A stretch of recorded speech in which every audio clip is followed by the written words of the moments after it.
basically any programming algorithm that allows machines to mimic, develop, and display human intellect or behavior. We are currently living in the era of weak AI, as many people refer to it. The technology is still in its early stages, but it is predicted to make computers capable of performing anything and everything humans do in the era of strong AI.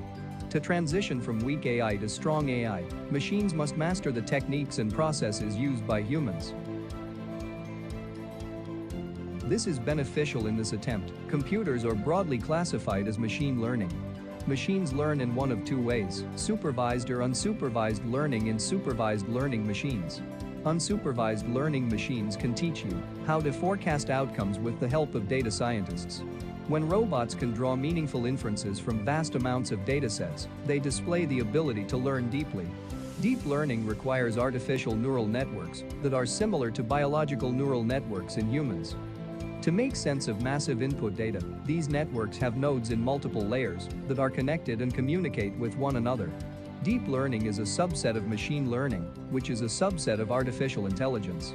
These three technologies assist scientists and analysts in interpreting large amounts of data and are thus critical for data science.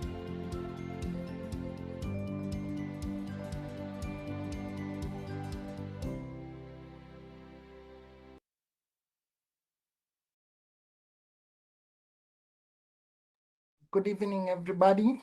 Most welcome to this evening class. Happy to have you here and happy to see you. I hope your weekend have been awesome.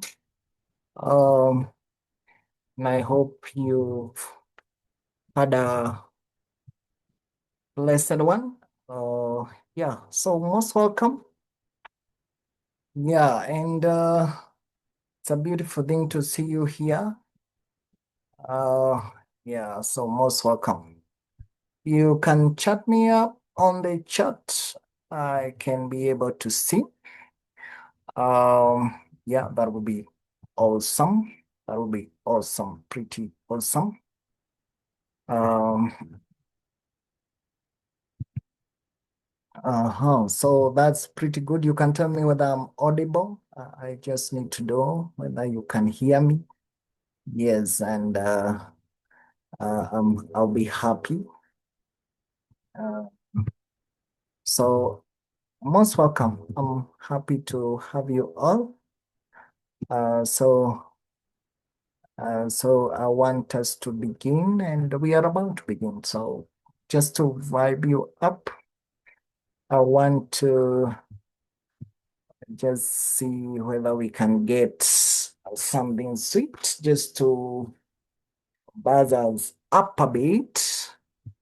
Um, yes, and that will be nice. So most welcome. And feel free to chat me on the chat. Yes, on the chat. I can be able to see the chats.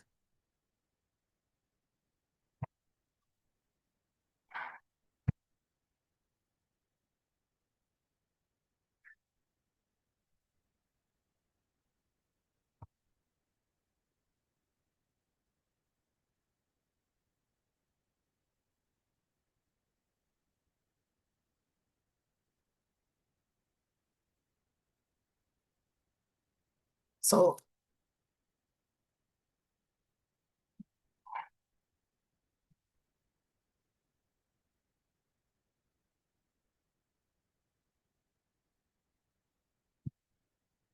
cool. So, most welcome. And I'm happy that people are joining in. So, as we wait maybe for more guys to be able to join in, just a minute to buzz out and then go for a good coffee break. Make sure you hold your coffee tight, nice, very tightly, because in today's class, we're gonna learn a lot. We're gonna cover a lot. Yes. So it's gonna be quite one lengthy class. I assure you that. So most welcome. So let's go. Yeah.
inside of my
Okay, now I know we are geared up. Welcome, welcome, welcome. So, if my voice is audible, you can do thumbs up. Yeah, last week we got introduced into the module. We got into the introduction, and in our presentation, we covered these key concepts of AI that are part of week 2, whereby we highlighted what is machine learning and the different ways of working with machine learning. We talked of we talked of supervised learning. We talked of unsupervised learning, semi-supervised, and reinforced. They are all there well explained. Some here they are explained more in more depth, like even some of the core concept challenges, like how you encounter issues in generalization, measuring data quality and evaluation metrics, as well as scalability and computational complexity. That one goes in because now, for example, if you have data and you wanted to apply maybe let's say you are doing a cancer or a disease. Let's say you are doing a disease prediction algorithm. So it means that you have to assume that all patients are the same. You get? Um, irrespective of whether they are of their gender, whether they are male or female, right? And so that is one of the things you encounter as a challenge. Model generalization, data quality is an issue you can deal with when it comes to where do you get data, what are your sources of data. Data has issues such as noise and bias. Noise is data that is within your data, but not necessary. Okay, we call it unnecessary data. So we talk of noise.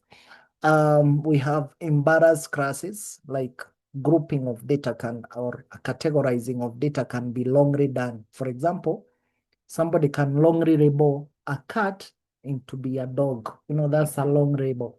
Cool. Yeah, and you get some issues when it comes to accuracy, precision, recall, F1 score. F1 score is a measure we use to check the accuracy of data, or yeah, how good is your data in terms of predicting the right thing. Okay. Yeah, so and many other things. We also check on scalability and computational. We'll be dealing with these aspects as we do the machine learning. Today's class majors on machine learning paradigms, and we will check around all that. So good example you're given there is an example of using skitlearn to load iris dataset. An iris dataset, maybe you are like checking what is iris dataset. Or so iris, sorry, iris dataset is basically a dataset that is available from open source. We talk of open source data sources, data that anyone can use to evaluate a machine learning model, whichever machine learning model you're using. There is available data for you that you can be able to download online. Today we will work with such data. We will go to Kaggle and check what kind of data can we work with and how you can be able to make meaningful dissertation from simple data. Okay, cool. So that said, another key concept we talk is NLP, natural language processing. So basically, this is the ability of machines to communicate or understand linguistics. So we use machines to interpret and generate human language, you get? So that is what we call natural language processing. It involves a few things like text classification, named entities, recognitions. Think of text classification as simple categorization of text into either how, for example, your email works to be able to identify as spam is very easy. It's basically checking. Have you ever received an email of this type? No. In your previous contacts, do you have this contact? No. So that's a spam. Simple. Okay. Yeah. So it's just checking on sentiment analysis, like analyzing what is the context of data and being able to tell that this is familiar, this is unfamiliar. Cool. We call that text classification. Then named entity recognition is to identify key elements in a data set. Say, for example, you're dealing with a data set that talks about students. So you would expect things like maybe the student name, student maybe index number, or something like registration number, if not so. Student height, weight, gender, such issues. They are key names that can identify who a student is, course name, maybe his name of the school, you get? Yeah. Then we have machine translation. This is automatically conversion of text from one language to another, like how Google is able to translate from maybe English to Spanish or Swahili to French or Japanese to Chinese. Yeah, that is all about machine translation. We have summarization, whereby machines are able to generate concise summaries of longer documents.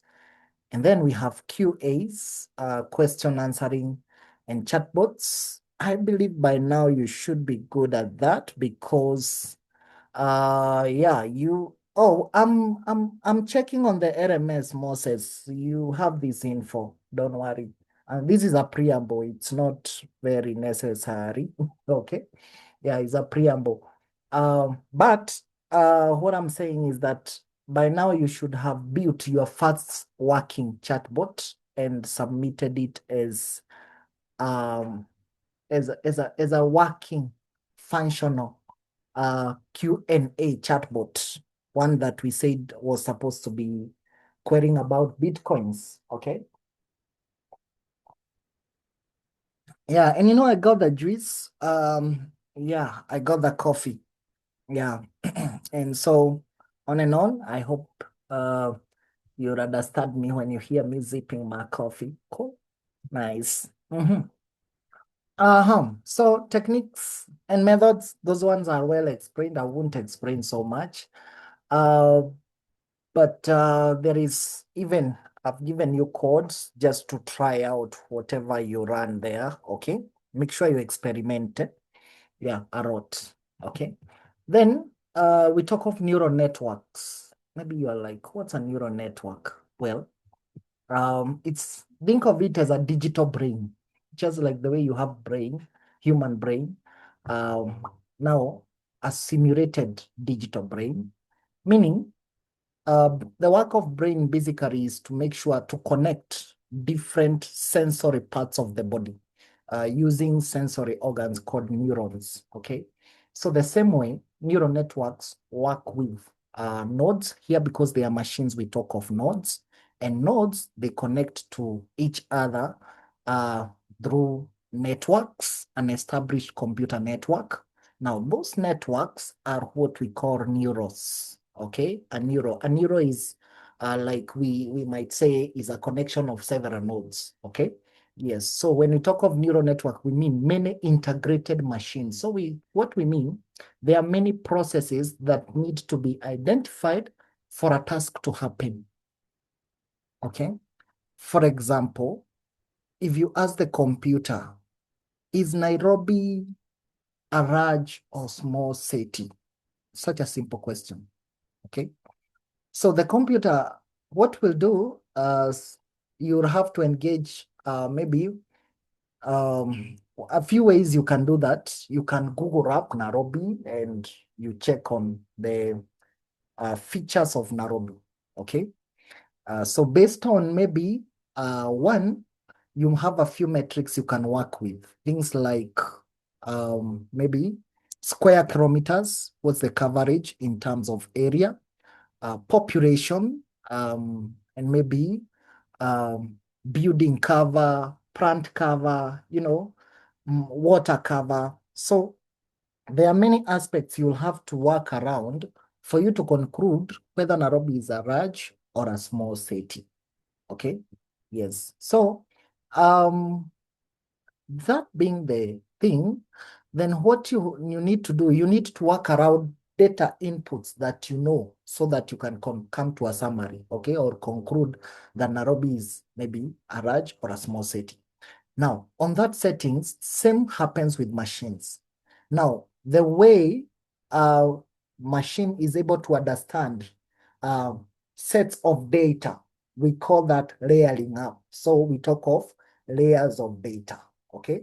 So when you combine different sets of data together so that you can be able to work to them, we talk of layers, data layers, okay?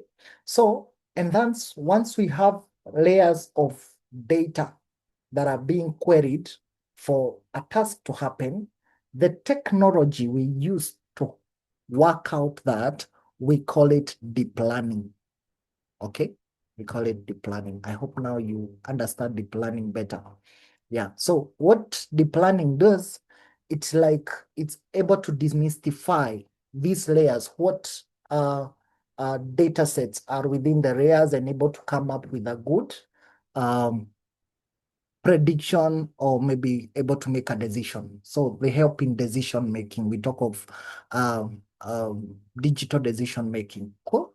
So that is how it works. Some of the key components, it's input layers. Yes, input layers. It receives raw data, simple raw data. And then we have hidden layers. So hidden layers, they are internal layers where feature transformation and abstractions take place through weights and biases. So for example, remember we said, is Nairobi a large or a small city? So that is the input layer where you input the query. Okay. Now, hidden layers, they demystify those, they do a good like agglomeration of every input you have done. For example, they will check Nairobi. So Nairobi is a place. Okay. Large is something about measurement. Size is also a measurement. So it's about size. Yeah. So is it large? Okay. Or small? Small is also size, a size measurement. Okay, cool. What? City. What is city? City is a noun. Noun referring to what? Referring maybe to populated town, such things. It will have to work around such data sets so that it can analyze what is a city, what is Nairobi, what is large, what is small, what is big. So what is a large city? How does a large city look like? How does a small city look like? And then it will be able to give. So we call those hidden layers. Now, how those hidden layers work, they work with things we call weights and biases. For example, weight would be, where do we find Nairobi? So Nairobi is a city. It's in Africa. So bias, meaning we won't be checking. We cannot be able to compare. We might not compare Nairobi with cities in either America or maybe Europe, okay, or Asia. So we call that identifying of limits, checking the boundaries. That's what we call bias, basically. Weights is basically checking at the calculated measures of maybe like how large is the square's coverage in kilometers of Nairobi. Simple, you get? So the combination of that is what brings us what we see in the output layer, whereby it provides final predictions and classification. And then we have activation function. So basically, this is the technology that works behind hidden layers, whereby we talk of nonlinear functions, regression and logistical unions, sigmoid, tan, H. Yeah, you've run those mathematics. Remember those mathematics you are learning about tan, tangent, sigmoid, and maybe cosine. Yeah, that tan is the same we are talking about here. Okay. So they introduce nonlinearity into the network, enabling the model of complex functions. What do we mean? Unlike simple models, in deep learning, we talk of connecting. You can't work linearly. You can't use linear functions, okay? You need to work with nonlinear functions. Why? Because problems are not always linear. Yes. For example, is Nairobi a large or a small city? It's not a linear problem. You'll have to know how many other cities are around Nairobi. So you will know, for example, the cities of East Africa, the cities of Africa at large, and then use all those metrics of sizes, for other cities in Africa so that you can be able to get an accurate answer of whether Nairobi is large or small city. So maybe, for example, if, for example, you take a measure of 3 cities or maybe 5 cities within East Africa, okay? Yeah, you might realize that Nairobi might be top. But if you take the whole Africa, you realize Nairobi might be way down, even nowhere near top. You get? So it all depends. If you take metrics of the whole world, then it means Nairobi might not even appear in your list as a large city. It might appear as a very small city. Okay? Yes. So simple as that. Right? So that is that. That is neural networks. And we're good. They're well explained. And a good example is given on the RMS, so make sure you try it out. And the good things about every code that is on the RMS, there's an explanation of every line. Good. Then computer vision, as we said, is the ability of computer to identify objects, okay? So you give computer vision, all right? So basically, it works with image classification, object detection, and segmentation. And then you use that to do image generation and enhancement, as well as facial recognition and tracking. So how are they different? For example, image classification is to label an entire image. So say, for example, you have an image like this one I have here. Let me check whether I have an image. I could be having a good image. Let's say an image of what you have on the screen, for example. So you can see there are some graphics, there are some text, okay? So for you to identify which one is a graphic, which one is text, you need to identify every image. So that one, you have to classify. This is an object. For example, you might say frag is an object representing English, okay, well, yeah, and then maybe you might say this is an object, this is an object, and then this is text. This text is not also the same. There is bold text, there is like normal text that is not bold, or thin text and bold text. You get? So we call that classification. Okay, you like assign a label to everything within an image. Okay, yes. Then there is object detection, like now that one is able to locate and classify multiple objects within an image. So if, for example, you can say PRP is a picture, the PRP Power Run project is let's say, for example, a GIF image, okay? GIF is a shortcut for graphical interchange format, one that can be able to flicker. Yeah, okay, cool. Or image that can display motion, something of the sort. We call it animated images. We call them GIFs. Okay, so you can say this is a GIF, maybe this is a JPEG, this is a PNG. Okay, yes. So that is identifying different objects. This is a hen, this is a chicken, and this is a cock, and this is cockerel, all those are different types of birds. You get? Cool.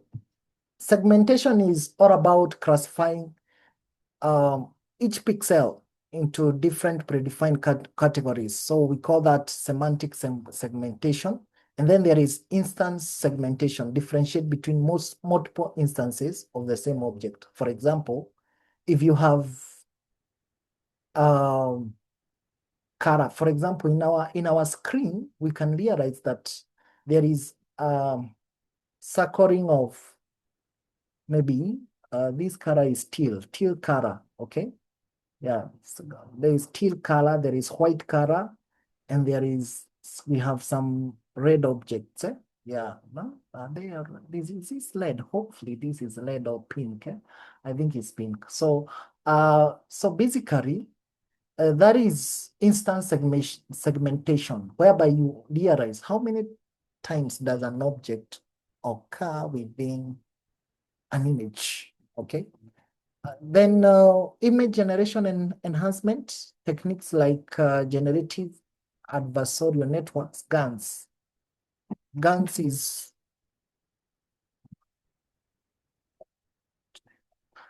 so GANs is like what ChatGPT is generative or Darwin or maybe Copilot. Those generative, that part you hear generative, the G in GPT stands for generative. So a GAN, so GPT is an example of a GAN, for example, generative adversarial network. Cool. And so you have that technique. How do you enhance that? Okay. So basically, the way it's able to create, for example, let's do a simple, very simple example. I hope we hope to achieve. Okay. So for example here, if we go to, we can call copilot.microsoft.com. Okay, so there we are. So maybe we want to tell us, draw an image. We want to draw an image that illustrates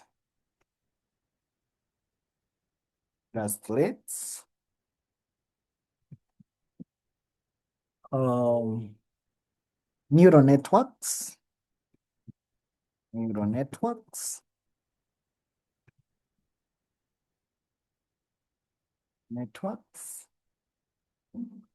in a tree and branches analogy. In a tree with roots and branches, we can give it more information with roots and branches analogy. Yes. Analogy. Cool. So there we are. In a tree. Left. There should be a tree. Okay. It's good to be grammatically correct. It feels nice. Okay, let's do that. Let's see. So, well, so how is it able to prepare? So it's preparing the canvas. So as it is preparing the canvas, what is it doing? Behind the scene is checking first, what is neural networks? So it will check based on the data it has been trained with, it will check what is a neural network and how an image of a neural network looks like. Then it will check on a tree. How does a tree looks like? And then try to map that, a neural network, to be like a tree with roots and branches. Cool. Now it's doing its work. It's doing well. It's working well. I hope yours has worked like mine. It's almost done. Nice. And cool. We are almost there. It's here checking now on the roots. It has already worked on the branches and the leaves. Now it's trying on the roots. Cool. Okay. So that is basically what it was doing behind the scenes. Yeah, and that's what we got, our final model. Final, it's not yet final. Yes, I think it's final now. So that's our final image. Yes, so we can download. Yeah, and you can see it looks like a good image. It's actually what we wanted. We just wanted a representation of neural networks in a tree format. Cool. Where the roots, in the roots we've got some nodes, and so do we have in the branches and the leaves. Okay.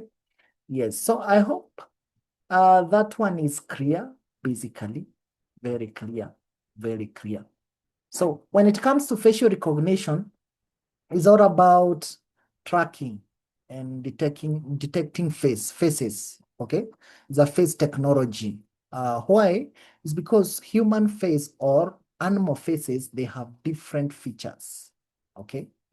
For example, if you look the face of a dog and of the face of a cat, they are not the same, but they have the same features. There is eyes, there's nose, beyond nose, there's mouth, and such. Okay. So, so you're able to detect and track human faces for security and user enablement.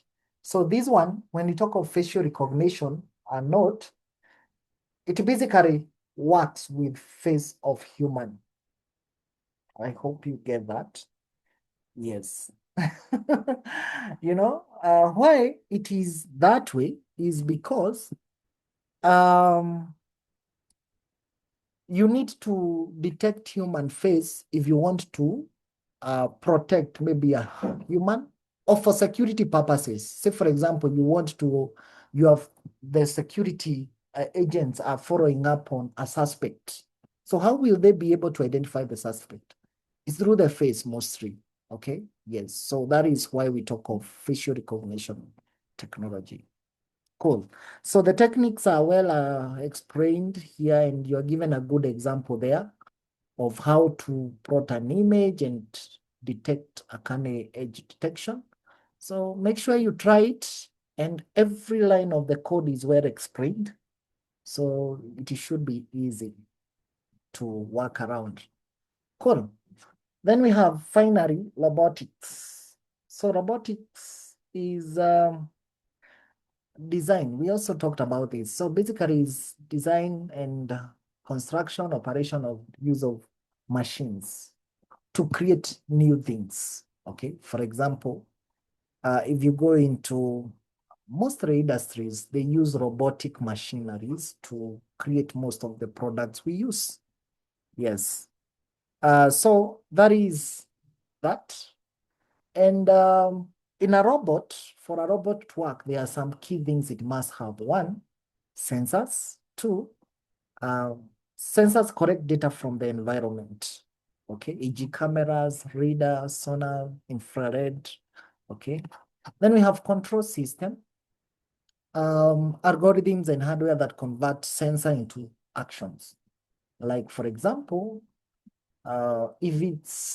if there is a smoke detector, how does it tell that there are levels of smoke that it needs to raise alarm?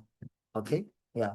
So we talk of control systems, algorithms, we've already talked about that. And then we've talked about actuators. So actuators are the executors of what input is that is gathered by the sensors and then fed to the control systems. Okay. So whatever the control systems algorithmize, then what happens? It will be executed by the actuators. Hopefully we are connecting. Okay. And then now once they execute, we have to do something called localization and mapping, whereby we have to make sure that robots understand more about their environment.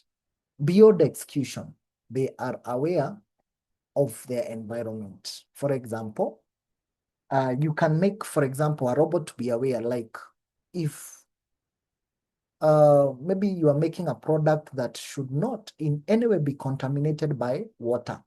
Okay. So you can create a robot in a way that it can learn the environment to be dry.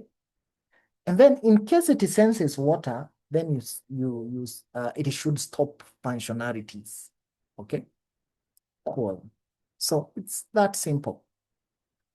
And that said, there are a few types of application. I've already checked on industry robotics, service robots, robots that perform services. For example, maybe you are like, what are robots? Let me show you. In Nairobi, we have a cafe that is led by robots. Let's watch a simple video of how they work. Mhm. So, yeah, there I go. I want to go to YouTube. I hope it doesn't play. Ah, cool, it didn't. Okay, then I want to say Robot Cafe. I think it's called Robot Cafe in Kenya. Yeah, we have a Robot Cafe in Kenya. So let's see how it works. No, I can't watch. We can't watch 10 minutes. 10 minutes is a long time. 3 minutes. Yeah. Maybe in case you've never been there, you will pay. We're giving you a free ride. It's lunchtime Okay, at the let's go. Robot Cafe in Nairobi's Kileleshwa suburb, and an unusual waitress is causing excitement. Thank you, Nadia. Nadia is one of three robot waitresses incorporated here to improve service delivery. This is a first in East Africa. You assign them duties in the morning like normal waiters. You tell them which tables one particular robot is supposed to go, or what is expected to do there. Because for instance, they do more than just survey. They sing happy birthday. For instance, let's say you do a reservation and you have a birthday. It's going to deliver you your cake with the message and everything, and also sing happy birthday with you with a background of waitresses. Use of robotic technology in the food service industry is not new. Restaurants with robot waiters have opened in the United States, China, and other places. But the concept is new to Africa. Since opening in Nairobi 2 months ago, Robot Cafe staffers say the reception has been good, with the robots being the attraction for customers like Brooke Abito, who is here today with his family for lunch. I was happy to show my kids this, in Africa, in your own backyard. So yeah, it was very good. You can see that the technology needs a bit of development, but it's really nice how the robots take the food, they come and serve you. And when I come back next time, I want to see the robots more interactive, taking your orders, bringing your food. But it's a very good first step. According to government data, the hospitality industry is one of the big sources of employment in Kenya. The introduction of robots in the sector brings fears of people being driven out of work by machines. However, industry experts like Edith Ojuang say there is no cause for alarm, as the technology will just serve as a tool to improve efficiency and quality of service delivery. I really don't think it can face off the entire human labor, but it will be incorporated still, just like we have incorporated the other technology, and we've used it to improve our human labor and worked together. Ojuang's advice is for Kenyan schools to incorporate technology training into their hospitality curriculum in readiness for the shift. If we keep training people the traditional way, and by the time they're released in the industry, technology has already gone a notch higher. It becomes scary for them already, and it becomes difficult to be able to adopt. Experts say the era of automated restaurants has finally begun in Africa, and diners should expect more integration of robots in their dining experiences. Juma Majanga, VOA News, Nairobi. Okay, so that's a good example of robotics and how they work. Okay, yes. So basically, in future, once you are an AI engineer, we expect you to be able to code such machines to work better. Okay, yes. So that is it. Then we have humanoids. Humanoids, maybe what do we mean by humanoids? Let's see a simple humanoid that we can see. A home humanoid, eh? Okay. Let's watch this. A home humanoid. Humanoid is just a robot that looks like human. Okay, it's not more of a machine. You want to track it to be responsible, more like of how humans are able to also respond to issues, and you want them to be able to work out issues like Hey Digit, humans. take the box with the Okay? heaviest animal. So let me share this video, and we see humanoids, how they are applied in NVIDIA. But this is long, but we check it for 2 minutes only. And move it to Tower 4. This is Digit, a robot who sort of looks like a person, hence the name humanoid robot. Technically, these are called bipedal humanoid robots. Using semantic intelligence, it's able to interpret commands from people and then make its own decisions about how to act. So the goal is for him to be able to interpret normal human language, to say, hey, I need you to pick this box up, help me out in this instance. Is that where you see this going? Yeah, and I think it will generally be probably less of a, I need you to do this one thing for me, and more of a, do this for me forever in the corner of the facility. Robots like this one are catching the attention and billions of investment dollars from big tech companies like Amazon, Google, NVIDIA, and Microsoft. Elon Musk is betting the future of Tesla on these machines.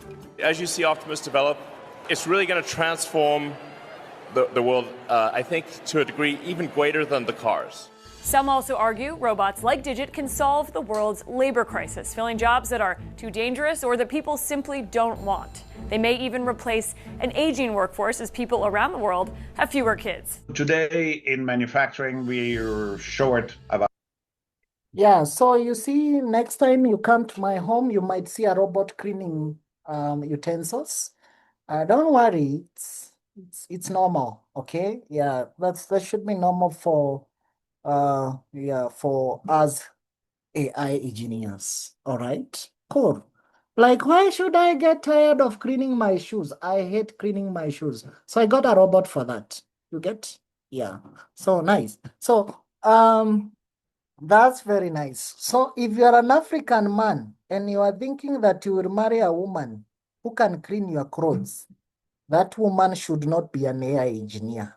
The women AI engineers can be able to craft for you humanoids that can do all the laundry, all the cooking, and every other business that you thought was important for you. Okay? Yes. Cool. So the lady should clap for that. Nice. Okay, cool. I'm seeing a lot of clappings. Oh, hi. Okay.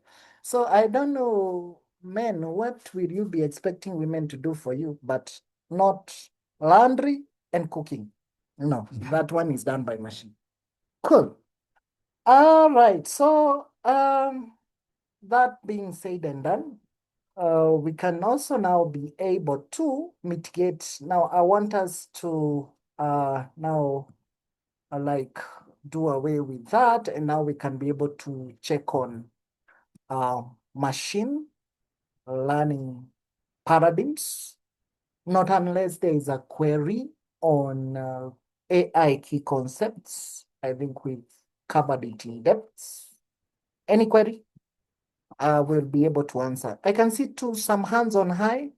So if your hand is on high, if your hand is up, I think I will just give you a chance to talk to us.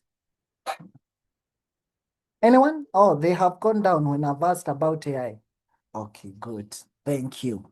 Maybe their issues were not AI. Stephen, okay, you're allowed to talk.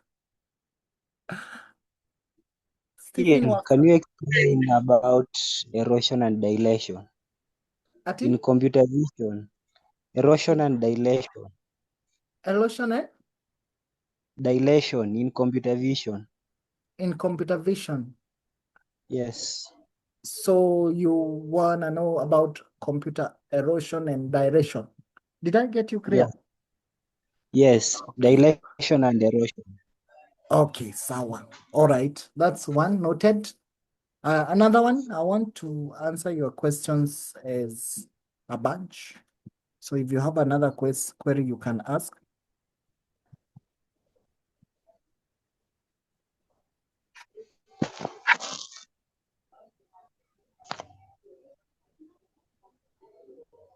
Yes, any other question about key And I hope you guys have already completed your first chatbot and submitted as a group. It should have been easy. Yeah. Hilda, Hilda. Let's just leave Hilda. Yeah. Let me leave the other one because I might butcher your name. Hilda, you can talk.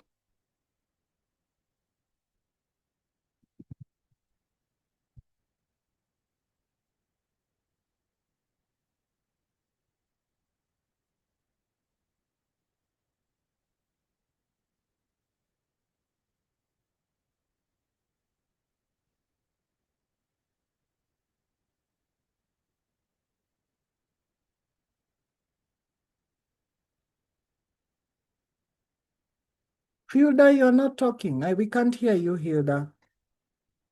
Unfortunately.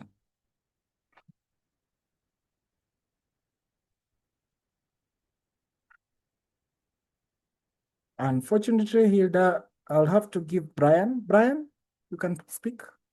But Hilda, in case you're able to work out the problem of your mic, is okay. Let me know. Yeah, am I audible? Yes, you are audible. Okay, thank you. So my question revolves around one of the chatbots that we created. So you find that it reaches a point whereby we are now tasked maybe to work on several chatbots or projects that are kind of related to chatbots. And when I was trying to navigate through that angle, I was seeing that most of the things that we are to use are kind of priced. You have to purchase them. The free versions are kind of limited, so maybe some of us who really want to learn that concept of building chatbots at free level, how can we go about it? Okay. And is there a possibility of also trying, if we could try minimize the over-reliance on AI in terms of building something like chatbots or any machine learning model or doing modeling with machine learning and deep learning. Okay. While minimizing AI so that at least we can grasp all those knowledge if it's possible. Yeah, those are my two questions. Thank you. Okay. Thank you, Brian. Okay. You want to minimize AI. Okay, cool. I got you. Okay. Nice. That is Brian. So the last question, I wanted to be very nice. I'm not very sure how I would answer Brian because Brian has said we minimize AI, we want to amplify AI. That's why we are teaching you AI. Okay. But I'm still crafting an answer for you, Brian. I'm still working on it. All right. That was a very good question, actually. Cool. Nice. So I think I will go with those two. There is nobody who has a question. Already are happy. They seem very nice and happy. So if the ladies are happy, we are all happy. Yes. Yeah. Okay. Cool. So Catherine has raised her hand but disappeared. So I don't know. I think the ladies are happy. It's okay. Yeah. Okay. When you know it means that this class we are genius. We have uncovered that one thing that many men have not been able to do to keep their ladies happy. The ladies in this class are happy. Cool. They don't even have questions. All right. So that's good. Yeah. All right. So that is good. So let's go with the queries now. Okay. So let me view. Hilda has still raised her hand. Hilda, you can talk. At least represent the ladies. Yes, good evening, Chakin. Good evening, Hilda. Yeah, it seems I was logged out automatically by the Zoom. I don't know what. Sorry. Okay, mine was just a request. Yeah. We've saw that there's no one is left behind. Yeah. I thought after every assignment, after every week, we submit the assignment. You can go through the assignment so that we see if you have done well, if there is a part that we are supposed to rectify. Okay. I think if we go by that, everyone is able to follow up the Okay. weeks systematically. Cool. So have you Yeah. already submitted your assignment? Yes, we have done as a group.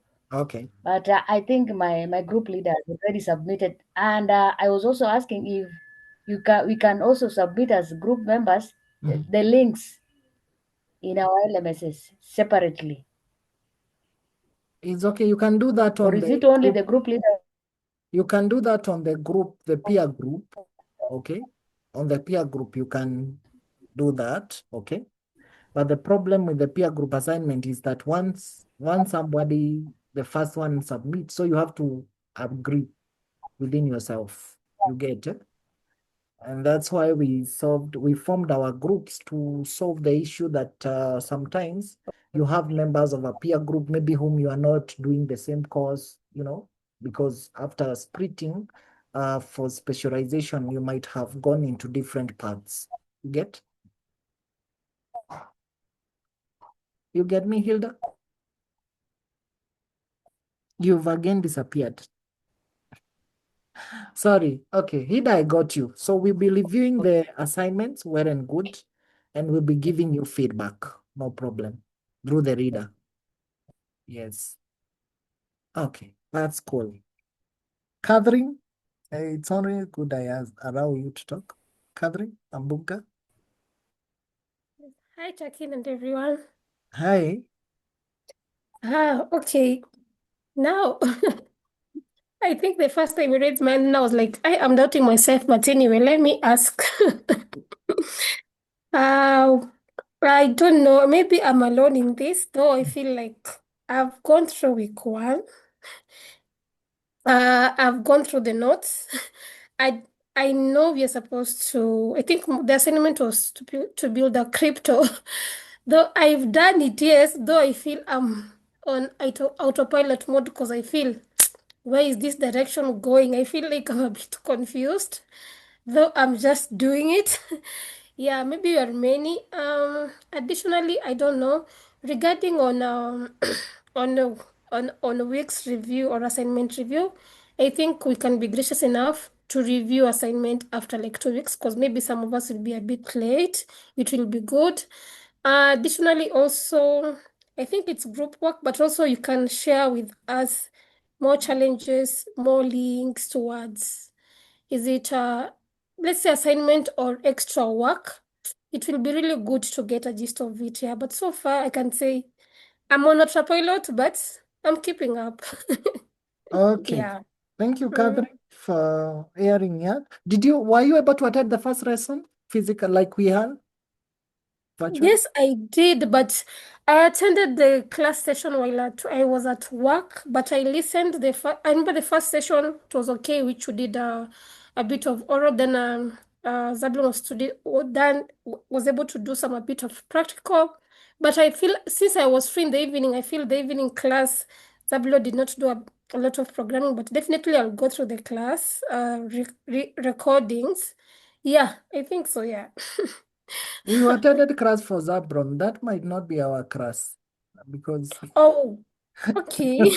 our Was it class the is practical? me and Evans. Oh, Evans, I'm calling him Zablon. Thank you for that correction. I appreciate Okay. it. Yeah. Okay. Thank you, Mm. Catherine. All right. Okay. So let me start with Catherine going upwards, and the last will be the last will be the first. So it's called RIFO. Last in, first out. Okay, cool. So I'll use RIFO.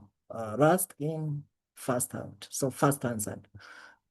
So for the assignment, what you did in class you did actual, like we did practical on how to like work out a rule-based chatbot, and your assignment was how to you create a rule-based chatbot to advise someone about cryptocurrencies. Simple, okay? So whereby you model a few rules by yourself, and then you are able to implement those rules to be a chat, a Q&A chat, question and answer chat. Cool. So that is what was done in the practical we had. All right. And that's why the assignment aligned with that. And actually, if you look at the assignment, we just asked for a rule-based. But I understand Ivan showcased even to you how to use what we call open source models that you can fine tune, and you can just apply their APIs and be able to work around them. Cool. But just to make sure that we didn't even want you guys to get tired going for APIs, we just wanted you to do a simple rule-based chatbot. Okay, cool. As we continue, you will see how to get APIs and what have you. All right, cool. The other query, I think I had already answered, Hilda.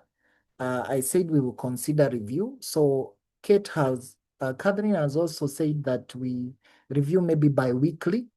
I think we can handle that. That is possible so that you can better up. So we'll be coordinating that through the readers. Okay, cool. So readers, we're going to contact you this week for more tasks that we'll be working with you, communicating the results to your group mates. Cool. Now, that said, somebody asked more about working, how to work with which models are free. Now, for whatever you can pay in computing, there's always a free version of it. Okay, you just need to understand. For example, if you want a model that you can train, pre-trained, that you can fine-tune, or you can model it. It's open source. So it means you can change everything in it to work around what you, the trouble or the problem you are focusing to solve. You can download their free models. For example, I'll tell you, there is DeepSeek. DeepSeek is free. DeepSeek is free. ChatGPT APIs are not for free. You will have to pay for them. But DeepSeek APIs are for free. You need to download a studio we call STM Studio. Let me see.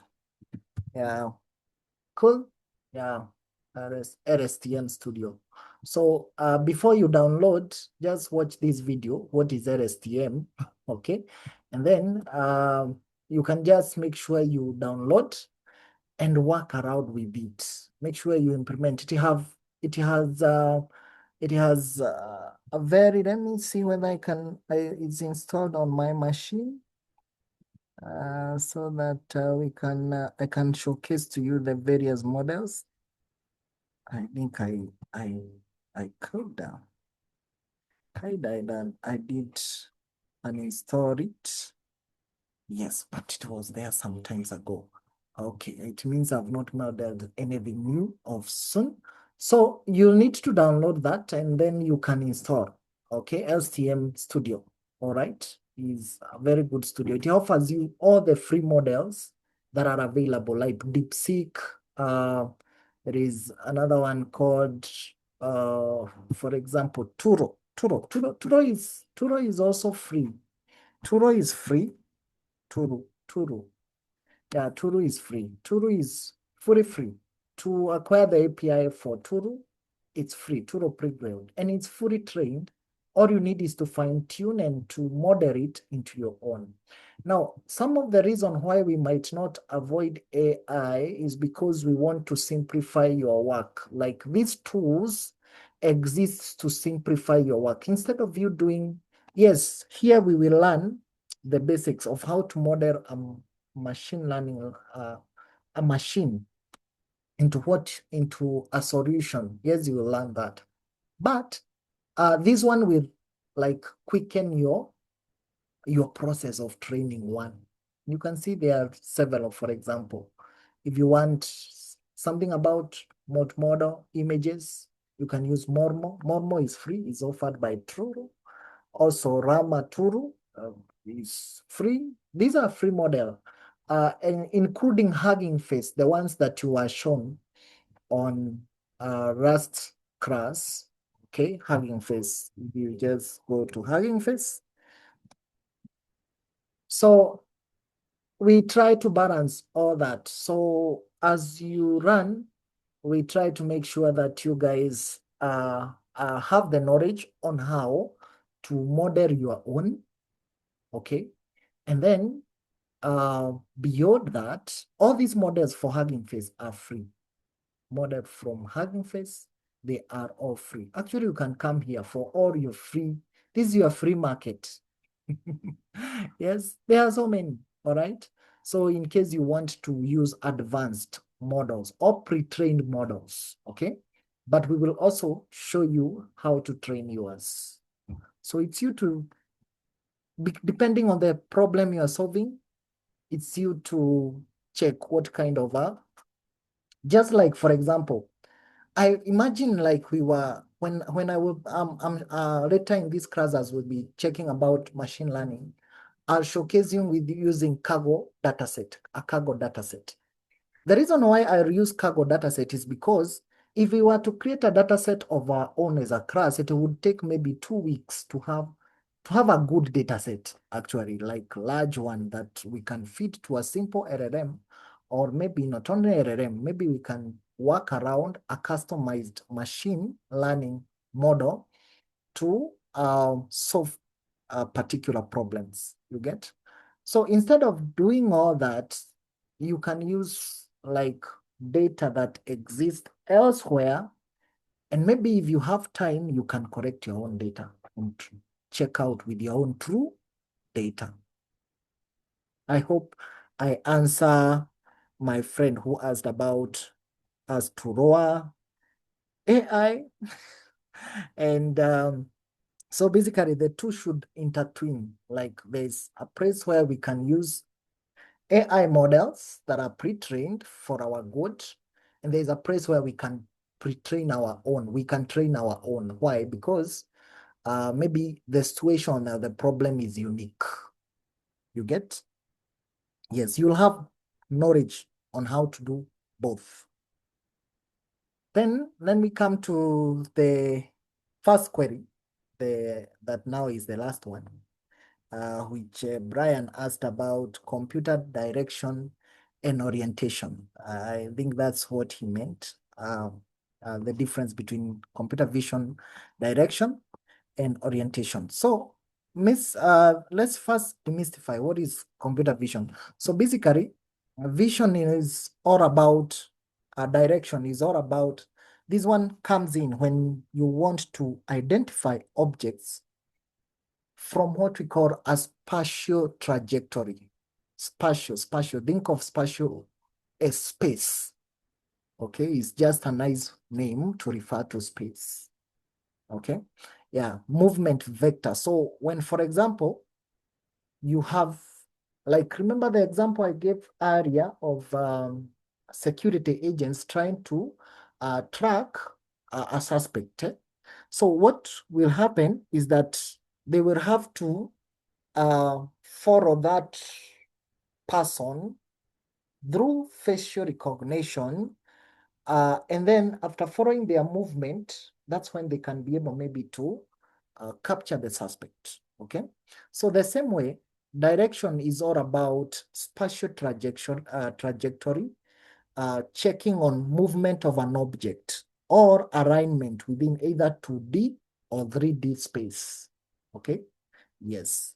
So some of the key methods we use for that is like object alignment and detection, and maybe post estimation. For example, you're like, so you want to know, is this person real? So you have to know if it's a 2-dimension view, maybe you are just seeing the front part of that person and there is nothing else you can be able to check.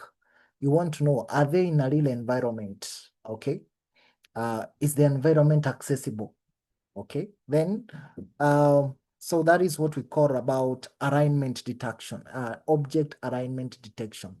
Is it a lead view so that you don't follow what we call cloned views or looped views? Okay, yes, a looped view is a view that is repetitive but not true. Okay, yes, to avoid that. So post estimation is just checking how does that person or how does that object, what is the behavior of the object? Is it in motion? And if it's in motion, from which point to which point? So you map either using 2D dimension or 3D dimension. And finally, there is what we call computer vision orientation. This one is about rotational alignment. Okay, whether tilted upside down or critical angle, you check around the angles, which is the best angle to view something, an object. Okay, so that one works around detection techniques, whereby you have to ask yourself, like, is the image clear? If it's clear, which angle can I capture the image clearly? So you work around your model to capture or to detect an object better. And this is very critical in self-driving cars. Yes, so orientation and direction, they are very two key critical elements of computer vision that you have to carry in when you're creating computer robots that you need to work independently in their own environment and learn more about their own environment. Okay?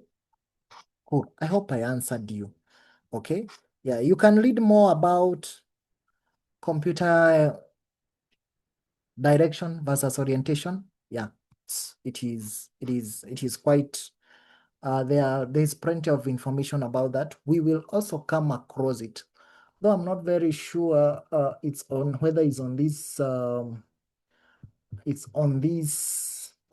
model. On this model, we might not do a lot of computer vision indictment, though we will do.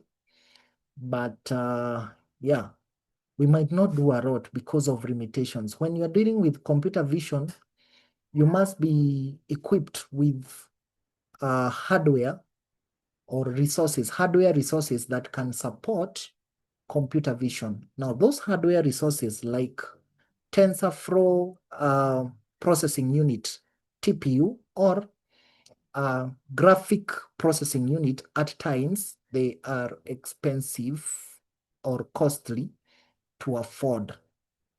Like a computer with a GPU is relatively expensive than a computer that doesn't have a GPU. Cool. So because this course is, given the setup of this course, like we are training Africans, so not many, I'm not very sure. Just by a show of hands, maybe on the chat, maybe you can comment if your computer has GPU. We just want to know in class today, how many computers do have GPUs? And be honest. Yeah. Yeah. I'm sharing my screen. I was just answering a question, by the way. So I've seen one, okay. One person, GPU.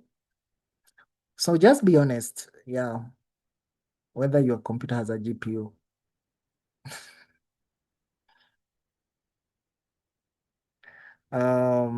Two, GPU, if your computer does not have GPU, you cannot check for it.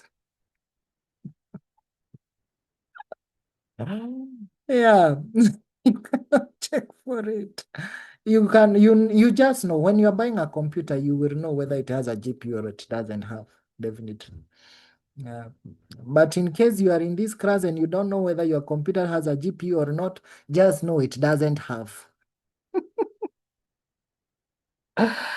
What is GPU? Somebody is still asking, what is GPU? Okay. Mererin. So GPU is graphic processing unit. Is a device, is a type of processor like the CPU that helps the computer in accelerated processing of graphical data. Okay, that's why we call it GPU, graphic processing unit. All right. Yes. So basically, that's why you might not see us delving into that so much. Okay. But definitely, we will cover computer vision extensively. So worry not, we got you. There are other methods of handling data, computer vision. So you see, like, for example, in today's class, less than 5 people have GPUs. So, and we are around 200 in class. So you can imagine 195 people cannot afford GPUs, or maybe in one way or another, they are not even aware of GPUs. So that is why we might not engage a lot. Delve deep in computer vision. And I hope I've answered you, Brian. That's cool. So we go for a small break because I've taught a lot. So the next session now, remember this class is going, this was the first hour. So the second hour now will work on machine learning paradigms, machine learning paradigms. So machine learning paradigms, where we will discuss a few things and we'll have our practical of the day. This is where we will have practical of the day, and also your assignment. As you can see, your assignment is machine learning. In the next 17 minutes, I will give you an overview of the most important machine learning algorithms to help you decide which one is right for your problem. My name is Tim, and I have been a data scientist for over 10 years and taught all of these algorithms to hundreds of students in real-life machine learning bootcamps. There is a simple strategy for picking the right algorithm for your problem. In 17 minutes, you will know how to pick the right one for any problem and get a basic intuition of each algorithm and how they relate to each other. My goal is to give as many of you as possible an intuitive understanding of the major machine learning algorithms to make you stop feeling overwhelmed. According to Wikipedia, machine learning is a field of study in artificial intelligence concerned with the development and study of statistical algorithms that can learn from data and generalize to unseen data and thus perform tasks without explicit instructions. Much of the recent advancements in AI are driven by neural networks, which I hope to give you an intuitive understanding of by the end of this video. Let's divide machine learning into its subfields. Generally, machine learning is divided into two areas: supervised learning and unsupervised learning. Supervised learning is when we have a data set with any number of independent variables, also called features or input variables, and a dependent variable, also called target or output variable, that is supposed to be predicted. We have a so-called training data set where we know the true values for the output variable, also called labels, that we can train our algorithm on to later predict the output variable for new unknown data. Examples could be predicting the price of a house, the output variable based on features of the house, say square footage, location, year of construction, etc., categorizing an object as a cat or a dog, the output variable or label based on features of the object, say height, weight, size of the ears, color of the eyes, etc. Unsupervised learning is basically any learning problem that is not supervised, so where no truth about the data is known. So where a supervised algorithm would be like showing a little kid what a typical cat looks like and what a typical dog looks like, and then giving it a new picture and asking it what animal it sees. An unsupervised algorithm would be giving a kid with no idea of what cats and dogs are a pile of pictures of animals and asking it to group by similarity without any further instructions. Examples of unsupervised problems might be to sort all of your emails into 3 unspecified categories, which you can then later inspect and name as you wish. The algorithm will decide on its own how it will create those categories, also called clusters. Let's start with supervised learning, arguably the bigger and more important branch of machine learning. There are broadly 2 subcategories. In regression, we want to predict a continuous numeric target variable for a given input variable. Using the example from before, it could be predicting the price of a house given any number of features of a house and determining their relationship to the final price of the house. We might, for example, find out that square footage is directly proportional to the price, linear dependence, but that the age of the house has no influence on the price of the house. In classification, we try to assign a discrete categorical label, also called a class, to a data point. For example, we may want to assign the label spam or no spam to an email based on its content, sender, and so on.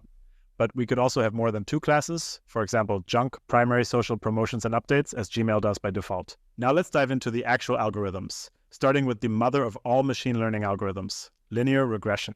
In general, supervised learning algorithms try to determine the relationship between 2 variables. We try to find the function that maps one to the other. Linear regression, in its simplest form, is trying to determine a linear relationship between 2 variables, namely the input and the output. We want to fit a linear equation to the data by minimizing the sum of squares of the distances between data points and the regression line. This simply minimizes the average distance of the real data to our predictive model, in this case the regression line, and should therefore minimize prediction errors for new data points. A simple example of a linear relationship might be the height and shoe size of a person, where the regression fit might tell us that for every 1 unit of shoe size increase, the person will be on average 2 inches taller. You can make your model more complex and fit multidimensional data to an output variable. In the example of the shoe size, you might, for example, want to include the gender, age, and ethnicity of the person to get an even better model. Many of the very fancy machine learning algorithms, including neural networks, are just extensions of this very simple idea, as I will show you later in the video. Logistic regression is a variant of linear regression and probably the most basic classification algorithm. Instead of fitting a line to 2 numerical variables with a presumably linear relationship, you now try to predict a categorical output variable using categorical or numerical input variables. Let's look at an example. We now want to predict one of 2 classes, for example, the gender of a person based on height and weight. So a linear regression wouldn't make much sense anymore. Instead of fitting a line to the data, we now fit a so-called sigmoid function to the data, which looks like this. The equation will now not tell us about a linear relationship between 2 variables, but will now conveniently tell us the probability of a data point falling into a certain class given the value of the input variable. So for example, the likelihood of an adult person with a height of 180 centimeters being a man would be 80%. This is completely made up, of course. The k-nearest neighbors algorithm, or KNN, is a very simple and intuitive algorithm that can be used for both regression and classification. It is a so-called non-parametric algorithm. The name means that we don't try to fit any equations and thus find any parameters of a model. So no true model fitting is necessary. The idea of KNN is simply that for any given new data point, we will predict the target to be the average of its k nearest neighbors. While this might seem very simple, this is actually a very powerful predictive algorithm, especially when relationships are more complicated than a simple linear relationship. In a classification example, we might say that the gender of a person will be the same as the majority of the 5 people closest in weight and height to the person in question. In a regression example, we might say that the weight of a person is the average weight of the 3 people closest in height and of chest circumference. This makes a ton of intuitive sense. You might realize that the number 3 seems a bit arbitrary, and it is. K is called a hyperparameter of the algorithm, and choosing the right K is an art. Choosing a very small number of K, say 1 or 2, will lead to your model predicting your training data set very well, but not generalizing well to unseen data. This is called overfitting. Choosing a very large number, say 1,000, will lead to a worse fit overall. This is called underfitting.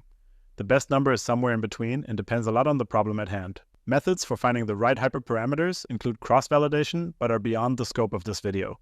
Support Vector Machine is a supervised machine learning algorithm originally designed for classification tasks, but it can also be used for regression tasks. The core concept of the algorithm is to draw a decision boundary between data points that separates data points of the training set as well as possible. As the name suggests, a new unseen data point will be classified according to where it falls with respect to the decision boundary. Let's take this arbitrary example of trying to classify animals by their weight and the length of their nose.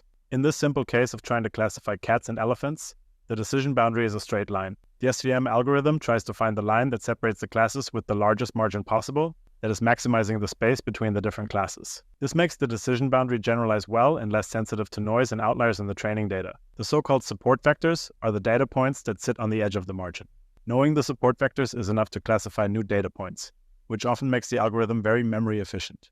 One of the benefits of SVM is that it is very powerful in high dimensions. That is, if the number of features is large compared to the size of the data.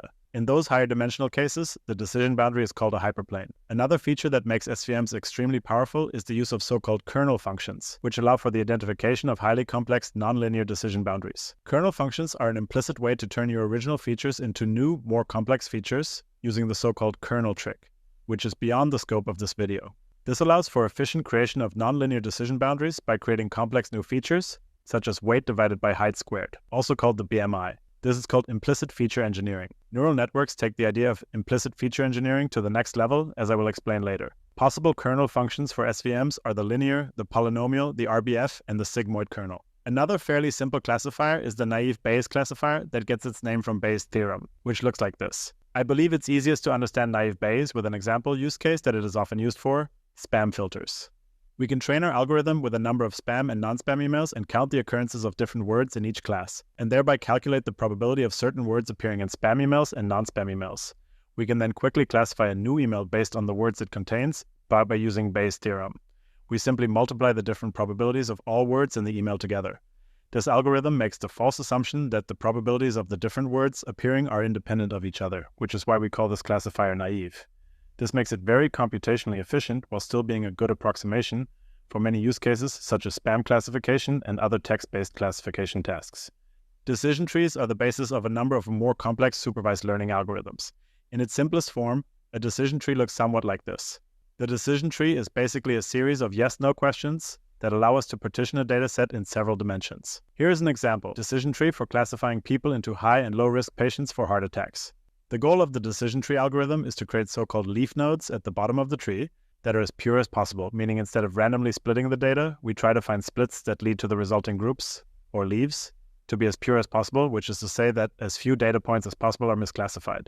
While this might seem like a very basic and simple algorithm, which it is, we can turn it into a very powerful algorithm by combining many decision trees together. Combining many simple models to a more powerful complex model is called an ensemble algorithm. One form of ensembling is bagging, where we train multiple models on different subsets of the training data using a method called bootstrapping. A famous version of this idea is called a random forest, where many decision trees vote on the classification of your data by majority vote of the different trees in the random forest. Random forests are very powerful estimators that can be used both for classification and regression. The randomness comes from randomly excluding features for different trees in the forest, which prevents overfitting and makes it much more robust because it removes correlation between the trees. Another type of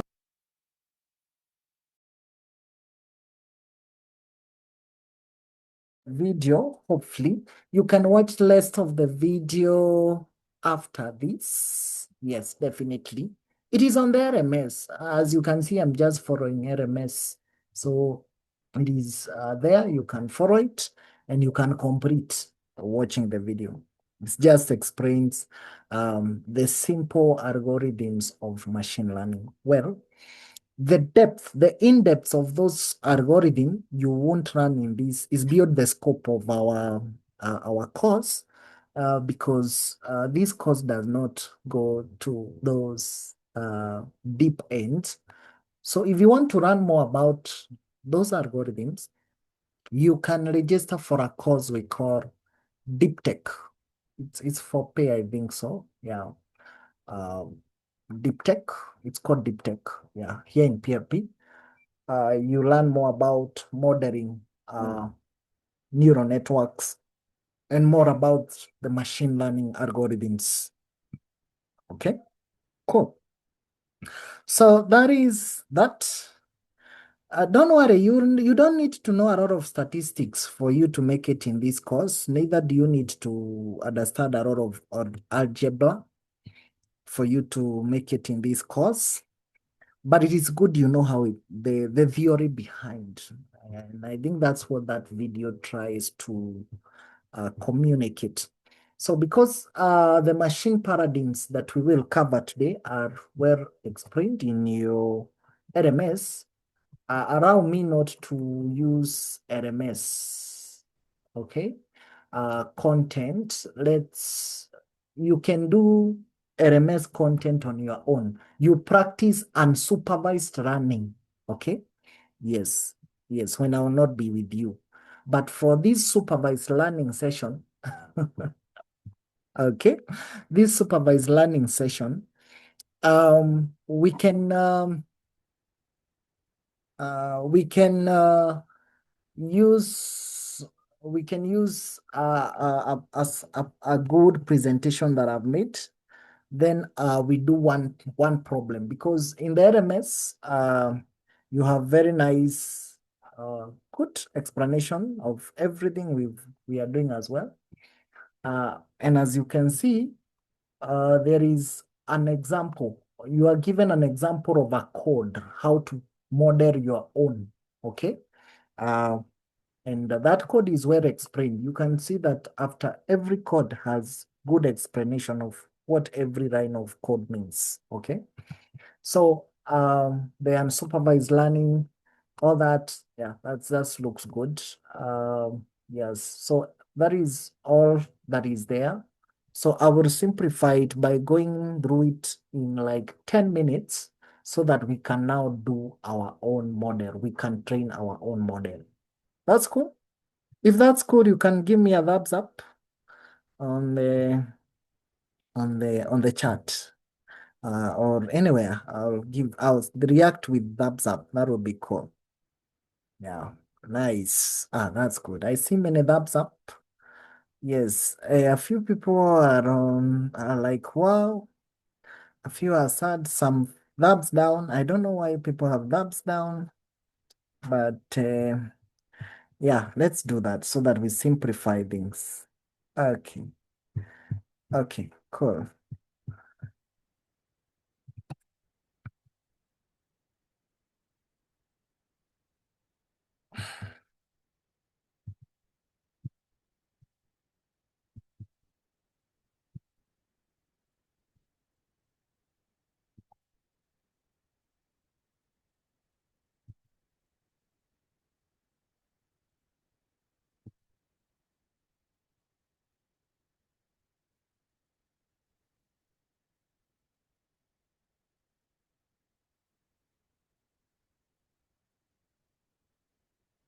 Yeah, so let's look at the machine learning paradigms. Yes, cool.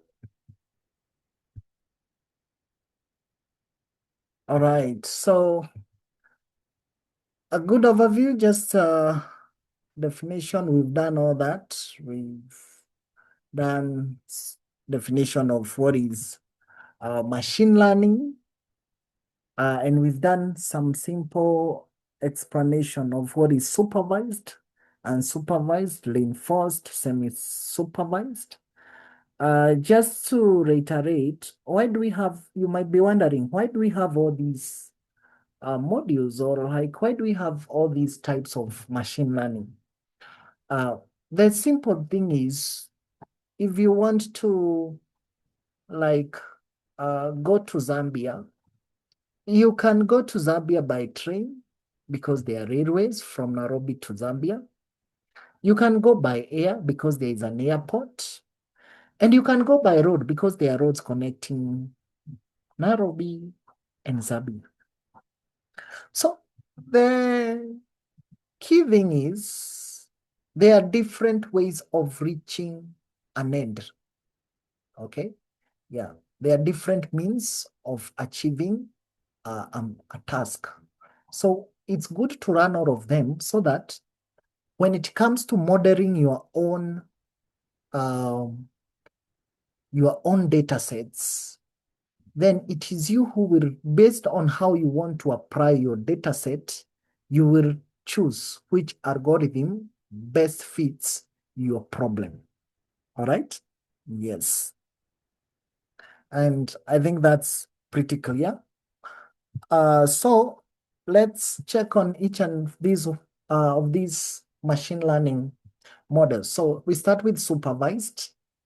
So supervised learning, we learn from labeled data, where the teacher data, okay, data labels, teacher here, that teacher is represent data labels, guides the model on what to run. So you label a data, and based on the label associated with data, for example, if you say cat is an animal. So an animal, cat is the object, but it has a label, animal. Okay. Now, to add more labels, you can add a label, for example, it's a home animal. You get something of the sort. Yes. So that is what we call supervise. So supervise is very good in that it allows a model to be able to identify different types of data based on their labels. So if you don't get anything about supervised learning, please understand it that it is learning from labeled data. Simple as that. So good examples include image classifications, identifying animals in a Kenyan wildlife. Okay. So you need to identify that's a giraffe, that's a rhino, that's a Simba or what? The same way, sperms, a sperm male is detected in your inbox. How is it's simply because of checking how labeled are your emails, former email inbox mails, messages you've received. Then it compares with the current one. So if there is no any form of familiarity or form of connection, then it stamps it as a spam. Okay. So and the analogy here is think of it as a wise reader guiding the youth, providing reference, corrections, and feedback along every step. Okay. Yeah, if for those of you who have ever read the Bible, you realize we can give supervised learning like that learning which Isaac did learn about the sacrifice where he was going with his father. He was an adventurous trip with his dad, Abraham. Okay. But along the way, he realized, well, that, yeah, we are going to sacrifice, okay? And here we got the firewood. We also got the fire. But where's the lamb? And Dad was like, oh, worry not. God got us. All right? And then he went to the mountain and he realized he was the lamb. Okay. Yeah. So everything was labeled. The firewood, the fire. All right? Yes. Except the sacrificial lamb. Cool. So that is it. So yes, so that is why it's a good analogy as well. All right. So the African proverb you can apply to that. There is an African proverb that says, a child whose mother does not teach will be taught by the world. So this proverb reflects that with proper guidance, labels, so guidance is the labels from a parent, the learning process is more effective, directed and effective. Is more directed and effective. Okay. Yeah. But as you can see, and as we all know, not all mothers train their children. Okay. So that's why we've got what we call unsupervised learning. Okay. Think of it as the one now. If you don't learn from your mom, the world teaching. Okay, cool. Nice. So this one, there is no labeling. So running from data without explicit labels to find structure patterns. Give me a minute. I think I need to power up my machine.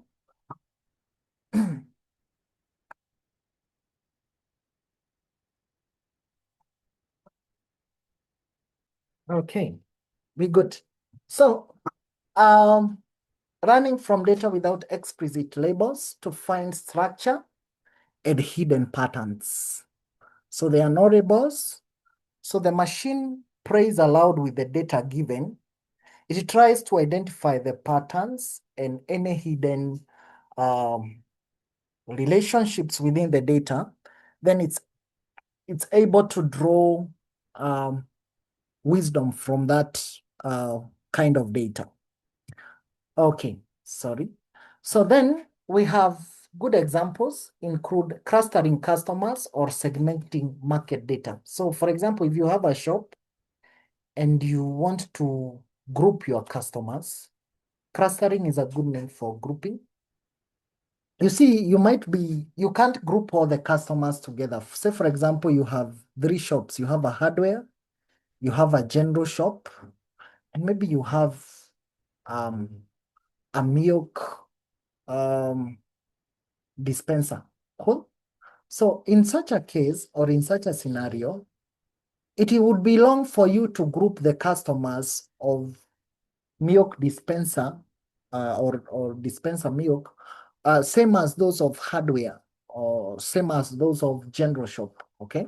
So even if you wanted to train a model about those 3 shops, then you would need to like identify how you can group customers, and maybe you're like, what are the patterns of purchasing for these clients? So maybe you might compare them based on not the products they buy, because they don't buy the same products. A customer who comes to a general shop is not the same as the one who goes for the milk dispenser, and is not the same as the one who goes for hardware.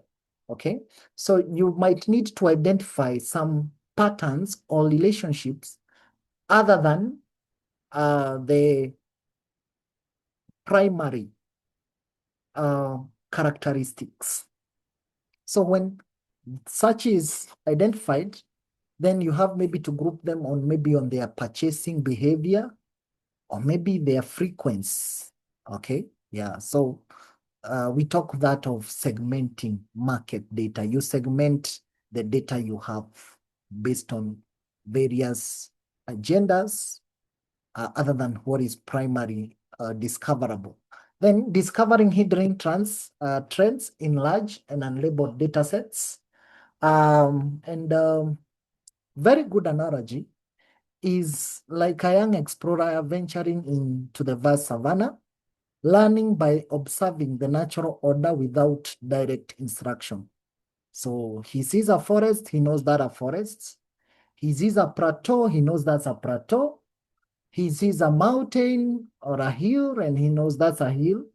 And maybe what's the difference between a hill and a mountain? A mountain is just a larger hill than a normal hill, okay? Or an exponential hill, you get? Yeah, something of the sort. So an African proverb to go with, what does not come overnight? Wisdom does not come overnight, okay? Yeah, wisdom does not come overnight. So this is a nod to the gradual discovery and understanding that comes from exploring one's environment without step-by-step guidance.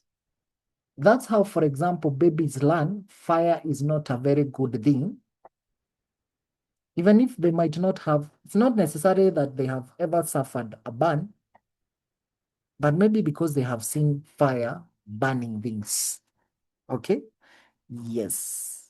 So think of it that way. Nice. Then that is not the only way. So supervised and unsupervised learning is not the only way of learning. Remember when you went to school and the brightest children were given those who became number 1, 2, and 3, they were always given some awards. Okay.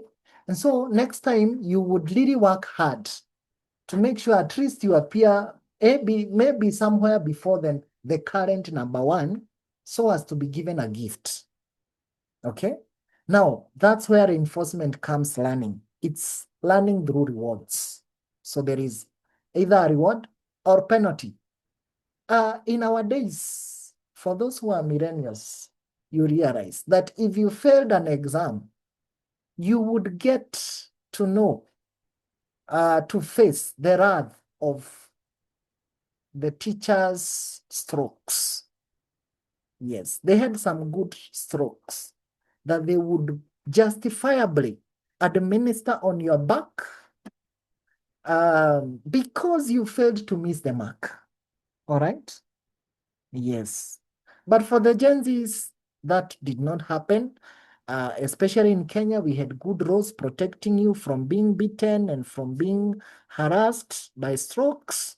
So for the Gen Zs, your running was a bit better. Okay, cool. So that is how learning comes in. So examples is robotics. Remember I told you robots, we enhance robots to run more about their, to understand their environment. Yeah, so because robots navigate obstacles, you would like them to run how to even overcome such obstacles, even when you are not there, you're not present. So you give it a reward. You, for example, if it learns, if a robot is, if you have the cleaning robots, okay? The cleaning robots, if you want it to identify dust, so once it identifies dust, you give it a thumbs up. And once it doesn't identify dust, you give it a thumbs down. That's how, for example, the GANs, the the GPTs, and what we call generative AI, that is one of the ways how generative AI adopts. That's why there is always that part of a GPT or DeepSeek or whichever generative AI you use, maybe Grok 3, there will be always, after it has given you an answer, you can either give a thumbs up or a thumbs down. So if you give the thumbs up, it means, so the model runs, oh, so I can continue doing that. If you give it a thumbs down, it means, I should stop doing this. This is not what is required. Okay? Yes. All right. Then game playing, algorithm mastering strategy like chess or Go. All right. So that is how you have machines that are well trained on how to play some specific games. Okay. Yes. Then the analogy here is that imagine learning to farm by trial and error in a Kenyan village. Each season brings lessons through successes and failures. So for example, you plant and there are floods and you lose all your plants to water. So that one will teach you, you should dig terrains and direct terrains to a water catchment area to avoid losing plants to floods. Okay? You plant and maybe the next half season, there is no floods, but there are pest invasion. You realize that once you plant, watering is not enough alone. You also need to spray insecticide for you to expect a better harvest. And so next year, the third year, even if floods come, you'll have dug drains. And even if pest comes, you already have bought pesticides to spray your plants. And so you'll be able to make a bumper harvest. Okay? Nice. So just like they say here in Africa that if you want to go fast, go alone. But if you want to go far, we go together. So you run bit by bit. Okay? So that's how reinforcement learning mirrors that wisdom, whereby the agent learns from every step, adjusting with each success and setback, just as community experiences shape long-term resilience.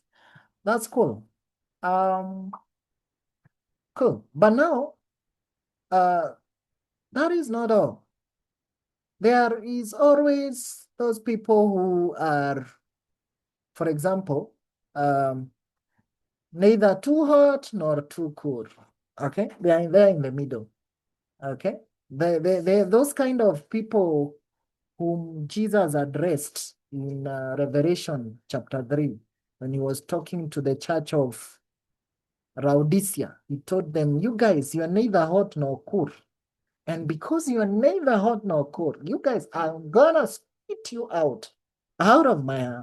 Okay, I'm gonna spit you out because I wish you were cold or maybe you are hot. Okay, yes. Yeah, in that context of Christ is because cold water was very good for refreshment. Hot water is good for treating wounded bodies. Okay, so but the Laodiceans were neither, so they were quite useless guys. All right, Yes, so you find them there. Yeah, okay. So that is it. So there is also a learning that is there in between. We call it semi-supervised learning. Okay, so it's a mix of supervised and unsupervised learning. All right, uses a small amount of labeled data combined with large amount of unlabeled data. Cool. Good examples include speech recognition systems where labeling all data is expensive. So you might not, for example, right now, I'm not very sure whether this conversation is being transcribed, but you realize that it might not be very easy to transcribe every word of every language, okay? So you might not have labels of every speech that is given today, tomorrow, you know, so you will need to recognize that speech, where is it coming from, and maybe to have your model being able to translate it, okay? So you need translation is matching words, okay? Text into words, or matching text by text, okay? So based on what you're doing, you will need to combine the two. You will need to combine semi-supervised learning, that is supervised learning and unsupervised learning, okay? Because words that the speaker may speak are not always predictable, okay? But once word is said, then it's already stamped. Now you can be able to translate what is said, what has been said, okay? So you mix to get better results, all right? Yes, so once we mix, we do that. And most of the web content classification is done in the same manner. Yes, where some data is labeled, some is not, okay? And you learn from both. Then the analogy here is to balance between the guidance of elders and the personal exploration of one's surrounding. Yes. Well, it's okay for an elder to tell you that is a mountain, but it is beside an elder telling you on the top of the mount, it's very cold. You need to go and do your own exploration and feel the cold. Yes, yeah, that's very nice. And also feel the tiresomeness of climbing the mountain. Yes, all right. So that is why it's good to balance. So in Africa, we say it takes a village to raise a child. Just as communal efforts enriches learning, semi-supervised learning benefits by combining structured information with independent discovery. Nice. So that is very good. And a recap before we go to modeling. So we see that one, supervised learning is guided by clear labels like other instructions. Unsupervised discovery through exploration, mirroring natural observation. And then we have reinforcement learning by trial and error, akin to life experiences in dynamic environment where there are rewards and penalties for a task that is successful, a penalty for a task that is unsuccessful. And finally, we have semi-supervised learning, combining guidance and autonomy for more robust learning outcomes. So my advice is, whenever you're given a problem, not unless you are told, maybe if you are told strategically, or whenever you want to solve a problem, not unless you are advised by anybody, you can even combine all the four methods, okay? Yes, try semi-supervised learning, reinforcement. Just make sure that unsupervised, supervised, use a model that you think that will help you to address your problem. So for today's example, our example, we will use Kaggle dataset. We will just need to go to kaggle.com. I believe so. Yeah, so that this I'll share with you the nice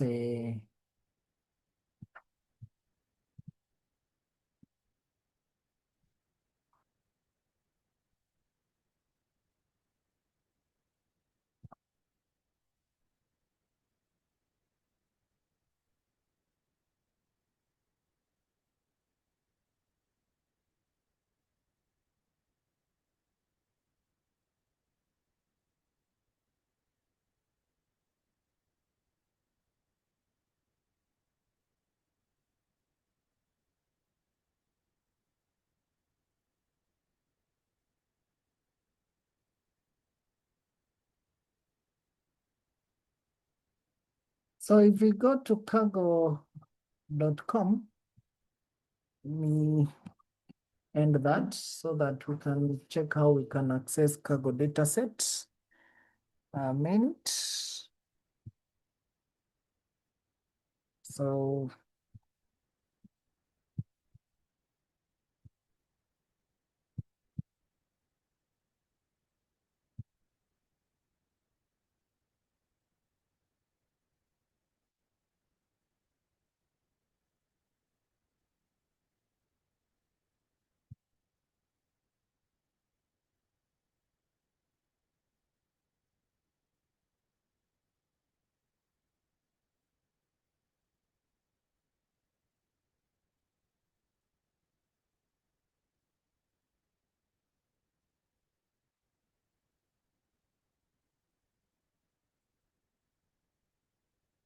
So let me share the link there with you guys on the chat. There it is. You can get it on the chat. The link is on the chat. I'll also share it on the Q&A as the question to the last answer. So you can either check it on the chat or Q&A as the answer to the last answer. Eh? So answer drive, check there.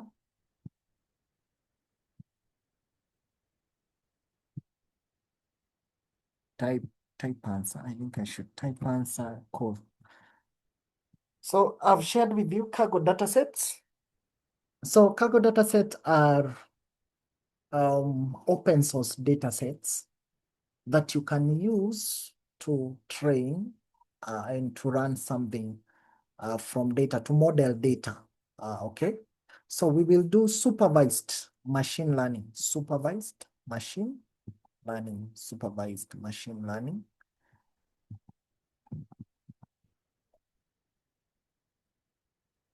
So we are about to do supervised machine learning. So I hope you've accessed data sets of Kaggle. If you are able to access Kaggle data sites, let me see. You can just give thumbs up.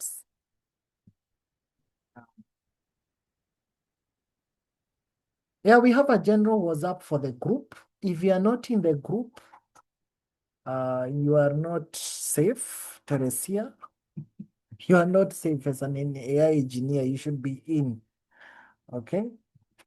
Yeah. So let me see. Let me see whether I can be able to share the AI for software engineering group link. I think I can be able to do that.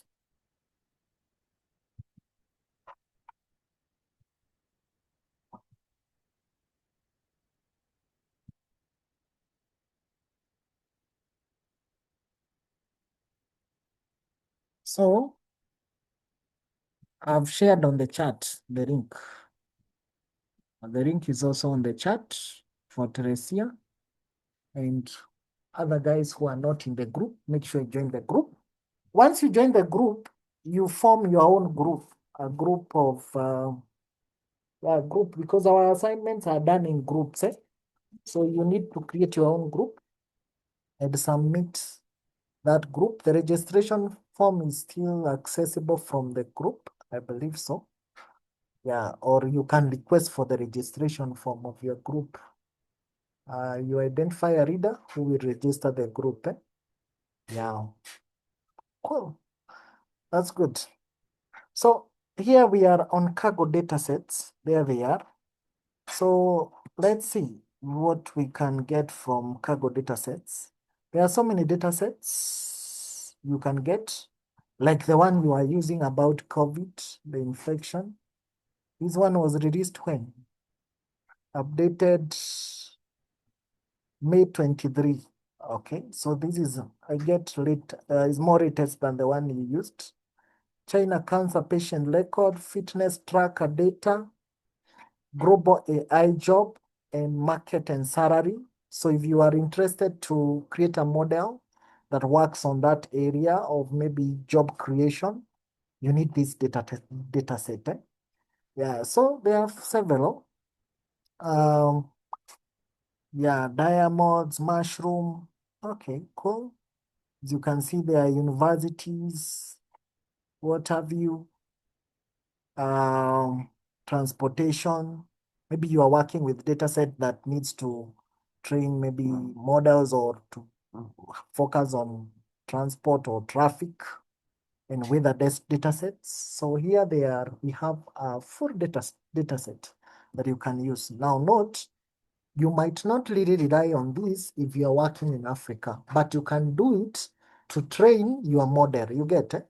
You can use the data set because maybe this one is not from Africa. Well, it's from who? I think it's from Ovile. Ovile is not in Africa. I don't think so. Let's see more about this data set, for example. Dataset collected by the California Transportation. You see, this is very different. So what you can do is just learn from it, and then you can correct your own. That check marks with your, maybe with your area, if you're working around weather. Okay. Yes. So let's search for a data. There's one I want us to, you can search, maybe me, I want to work with one called fertility, about fertility. Yeah. Fertility. So there are many data sets about fertility. Yes. And you can see there are so many. Okay. Yeah.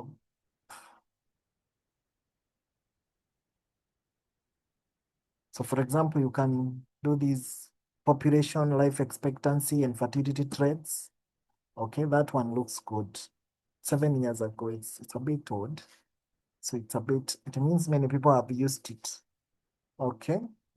Analysis of world crime, 6 years ago. All right, nice. Let's see, maybe if you say us 90 days, is there anything? Yeah, there is one. Spam morphology image datasets, no. Comments, no.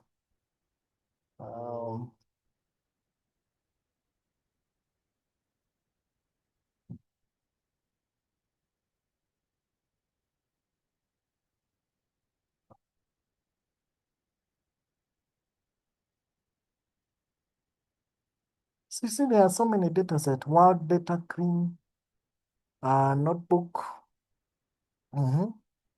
So there are so many datasets we can work with here concerning fertility. That looks good. Let me see what we can work with. Crop and soil.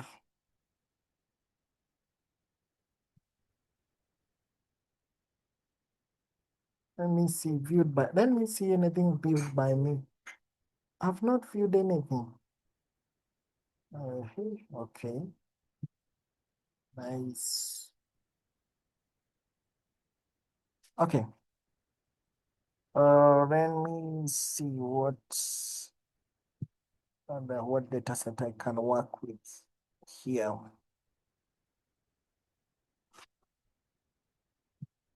And James, your hand is up. What do you want to say?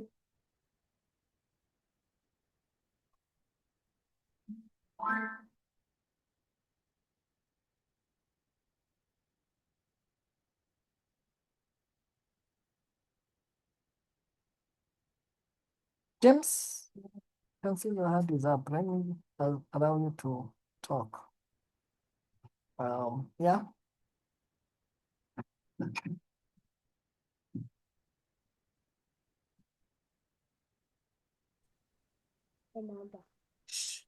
Yes, James. Tell us.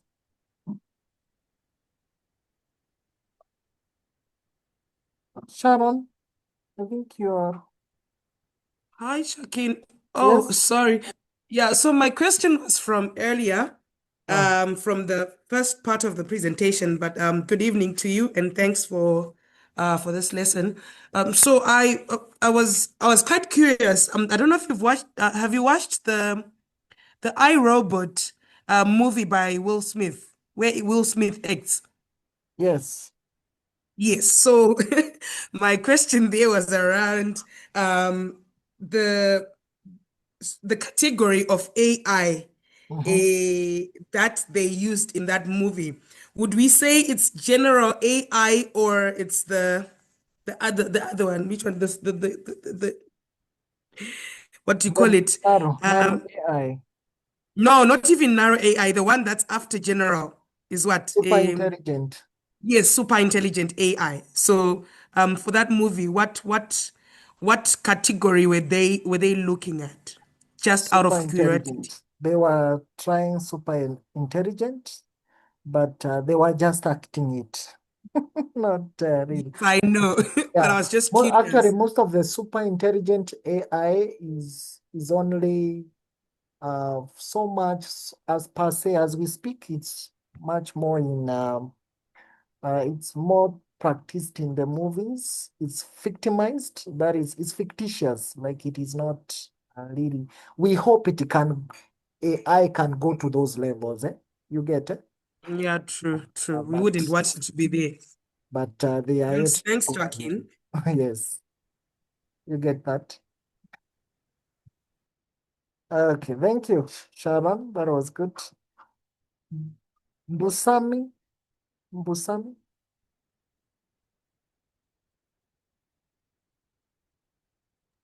Oh, sorry, Joaquin. I also wanted to request that you shared the notes that you were just presenting for the second part of the lesson. Oh, they will be available on the RMS after this. Okay. Yeah. Okay, thank you. Busami, go ahead.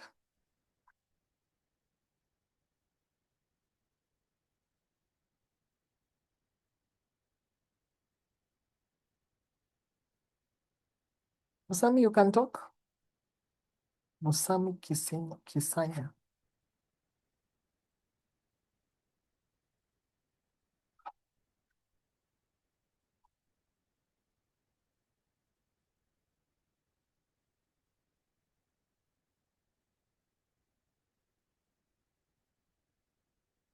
Busami is not talking. James Muganzi.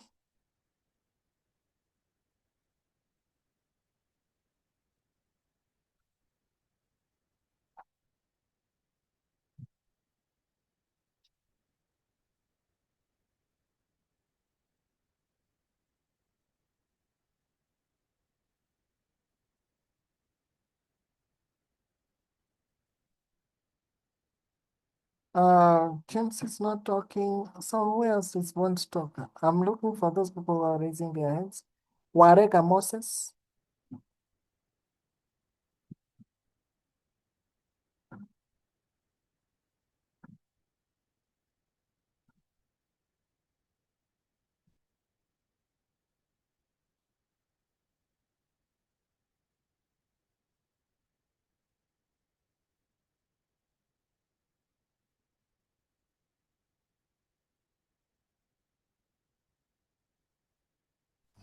Hello there.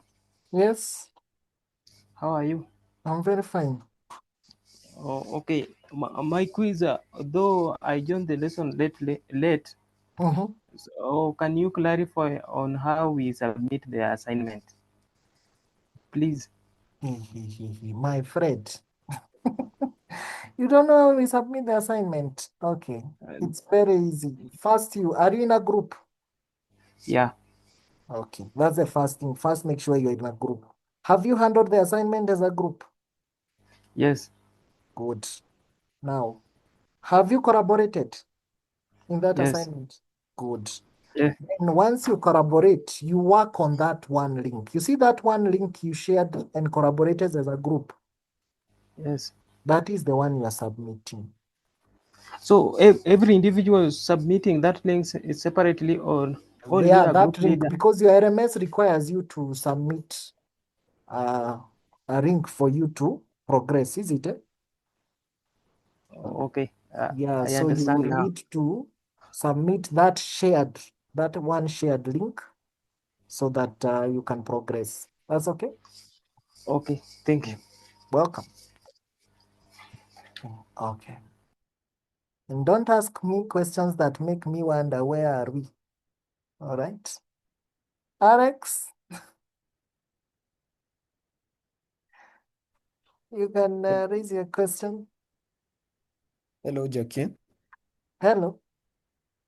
And hi, everyone. So my question is, you mentioned a certain studio there previously. Was it LTMS Studio or what was its name? I didn't hear LSTM it clearly. Studio. It's LSTM Studio. LSTM. You get me? Yeah. Yeah, Yeah. it is available. It's for free download. Okay. Yeah. Yes, Yeah. I think I did explain that. True? Yeah. Mm, mm, mm. Thank Okay, you. good. Welcome. Okay, that's good. So I've said we can download any kind of data set you want to work with, okay, from Kaggle.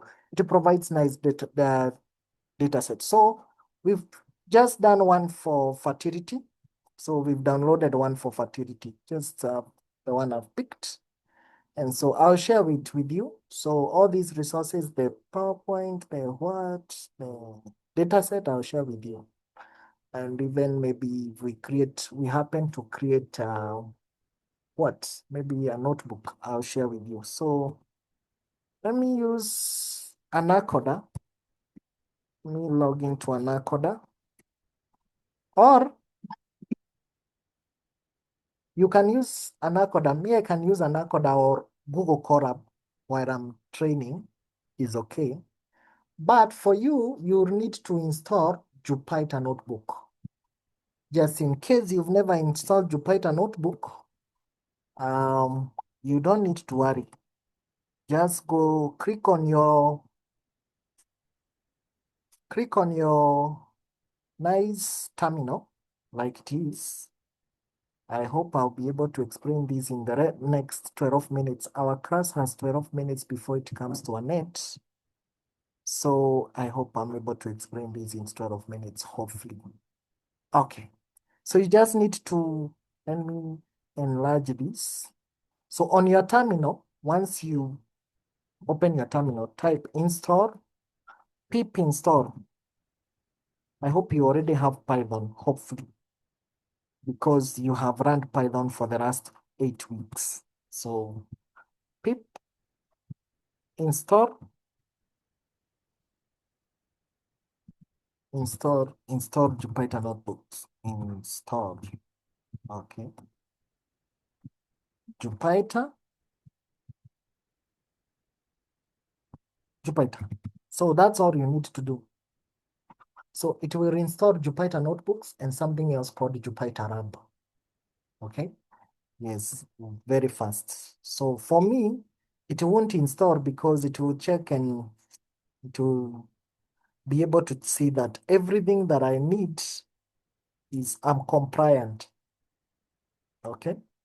So, but in case you have not done, that's the command pip install Jupyter Notebook. Why Jupyter Notebook? Install it on your machine is because it will help you to work with data even when you don't have internet. Okay. Yes. Oh, I had not installed Jupyter Notebooks. I didn't know. can see it is downloading a few more newer files. Okay, that's cool. I hope your installation is super faster than mine. Like I'm guessing mine is very slower. If it brought an error, maybe you have not installed Python or you typed the command wrongly. Pip install Jupyter. Maybe I can share on the chat. Install Jupyter. There it goes. That is how it should look. And it should set up like mine. You should see things going on. Okay? Like mine. Yes, like whatever is happening here.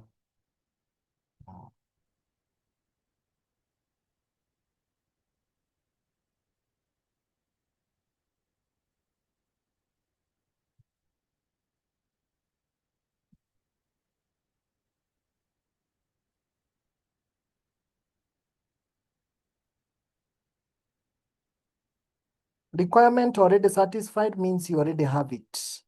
Okay? Yes, you don't need to reinstall. Yeah. That is what I can see. There is one who have said requirement already satisfied. It means you have Jupyter already installed or already running. Cool. Yeah. So it's good first to install it on your end.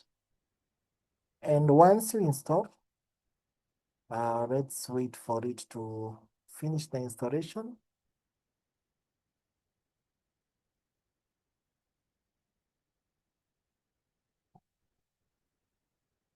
Good. It will be good now. Like now I'm good. Yes. So once you are done, just be happy. You are good. Okay. So or you can use the Anaconda Cloud. Simply because the Anaconda Cloud one or the Google Colab they both don't require anything, they both don't require any installation. You can access them for free. The only downside is that you must be connected to the internet for you to use it. Okay? Yeah. You can also use VS Code. It's pretty good. Okay? Nice. That done. Let's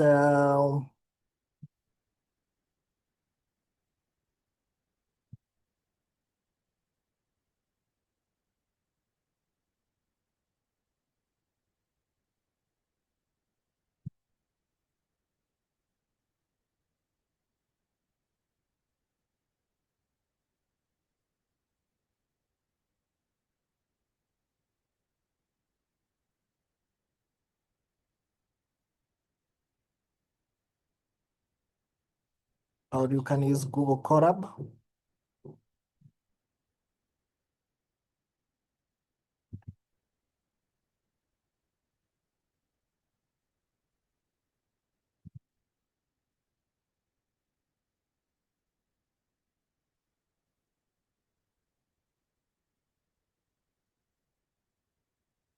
So you can use Jupyter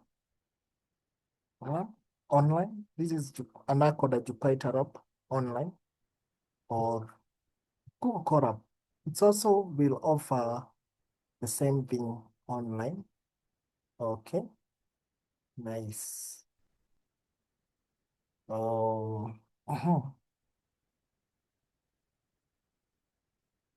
Okay, that's good. So once we have that,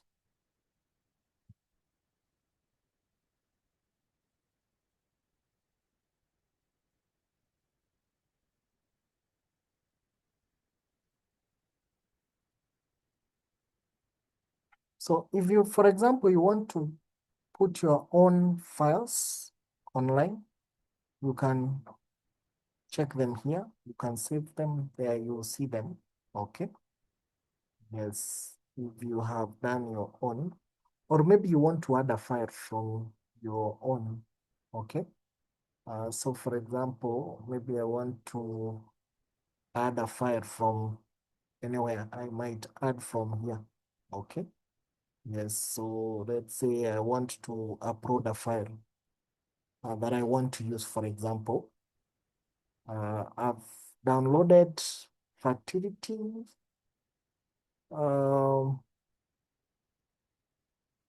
Let me see whether I can share it with you. Yes, I can share it with you on the chat. So check on the chat. I'm uploading a file called fertility.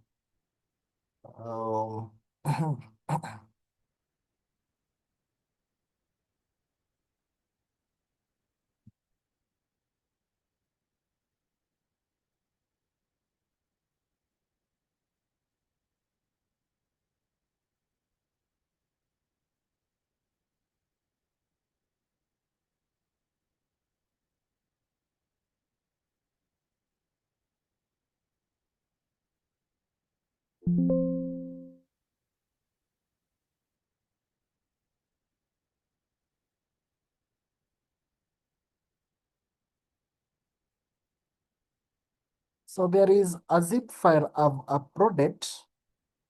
Yes, I've sent to you. Everyone, you can see it. Just download it. Yeah. So this is the file. So if you look at the dataset file, it's the one I wanted, fertility. So I've shared with you. So make sure you can check by it. So I've uploaded it. Here it is, fertility CV. You can see it. It's in my folder. Cool. All right. So now I want to, for example, load a new notebook. Yeah, I wrote one like that one. I might hide this. Okay. Cool.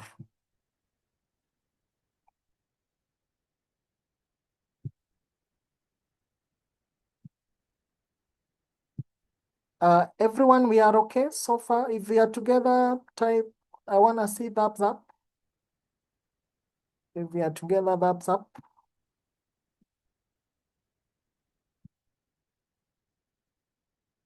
Oh, cool. I can see we are together. We are going on well. Nice, nice. Okay, so this one we'll do it very fast because we have very few minutes. We have very few minutes. I only have less than 10 minutes to finish this up. Cool. So, and I will be very, very fast as well to make sure I don't keep it. So the first thing you do, we'll do simple data analysis. Simple data analysis on that data. Okay, just analyze what is in the data. What is in that data set activity. Okay.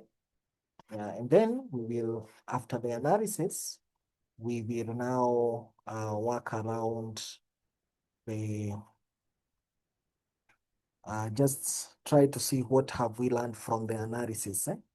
So first, you need to like check and import all the necessary tools you need. Okay. Now, suppose you had not installed any of these tools on your Python.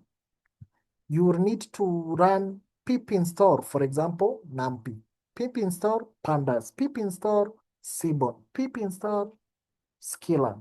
Okay, either if you have never seen these tools before. Okay, worry not, just in case you've seen them for the first time. In our next lesson, we will explain what every of these tools does and why we need them. Okay. But that is for the next lesson. For today is just to see how they are applied. So they are very important. So just to first you call the libraries you need so that you can be able to work with the data. Good.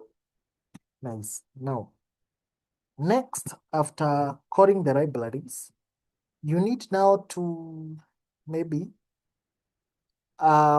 employ, for example, say for example, you need special colors. You can call them by their names or by their codes. Either you can say, I want my data set to be in maybe like, you see, like that one is green. Let's see when we call colors, what it will be, how it will be. Okay, it's just a fancy way of making sure that you do. So we're calling Ubuntu colors. Why are we calling Ubuntu colors? Because we are Africans. We have to work with colors that identify with us. Okay. Yes. Just for fun. All right. So that's a fun code. This code you can do without it. It's not that necessary. Okay. Yeah. Then you wrote the data. You wrote the data set. So after having some fun playing with colors, you can now wrote the data set. So we're calling this fertility CV. Now look, we are calling for data frame from PADAS, as you can see, PADAS. And here, that is why you can see PD. And we want to read our fertility data set. There it goes. Good. And you can see here, fertility CSCB. Note, your spelling must be very correct. Okay? Yes, very correct. Yes, so like if we run that, that Ceraron has loaded our data. Okay? Yes. That Ceraron has loaded our data. Maybe.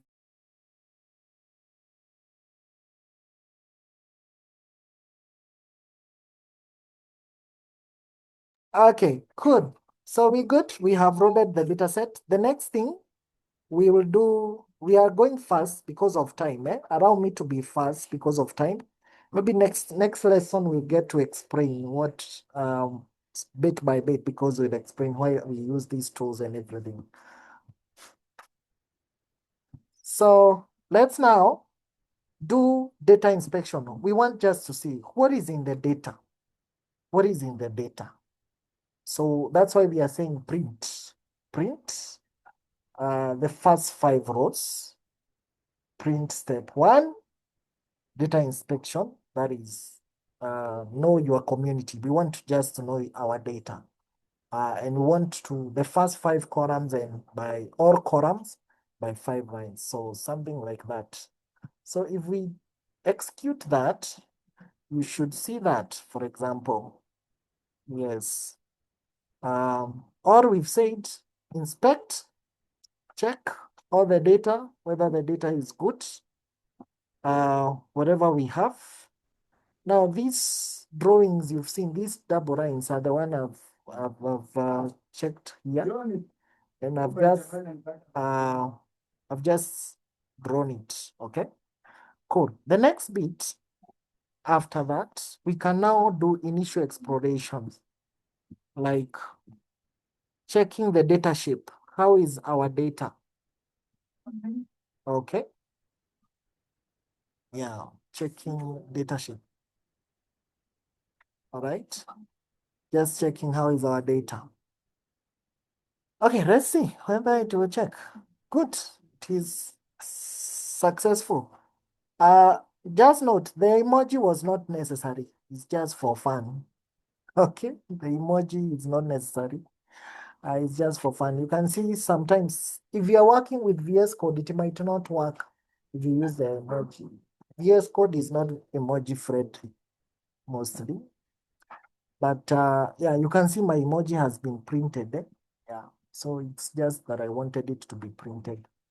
So, and you can see, I think I can close that. I don't need that. Let's see the exploration. You can see that our data set is there. It has 10 rows, 10 columns, and 100 rows. 10 columns and 100 rows. All right, good. Okay, that is done. The other one we can do, we can print a small summary. Just tell us more about maybe this data set. Okay. Just a small summary. And there we go. We good. Yeah, so you can see, we can see the small summary has been produced. Out of the 100, we have 0 season, about age. The first column is about season. The second column is about age. The second column is about childish diseases, accidents or serious trauma, surgical intervention, high fevers in the last year, frequency of alcohol consumption, smoking habit, number of hours spent sitting per day, plus diagnosis. Okay, so we just wanted a summary, and that is a very good summary. Okay, and we are told none of them have null object of the 100 columns. No, of the 100 rows of the 10 columns, none of them is null. So that's why you can see none null. Okay. Then this is all about data types that are inside the columns. Yes, that's very cool. Then we can do some simple descriptive statistics, whereby we can get maybe the frequency, the model, and the standard deviation, okay? All that. You see, this is the beauty of this, is that you don't have to run a lot of mathematics. All you need to know is to know what is required, okay?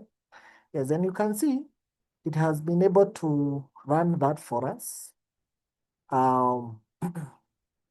Some good descriptive statistics.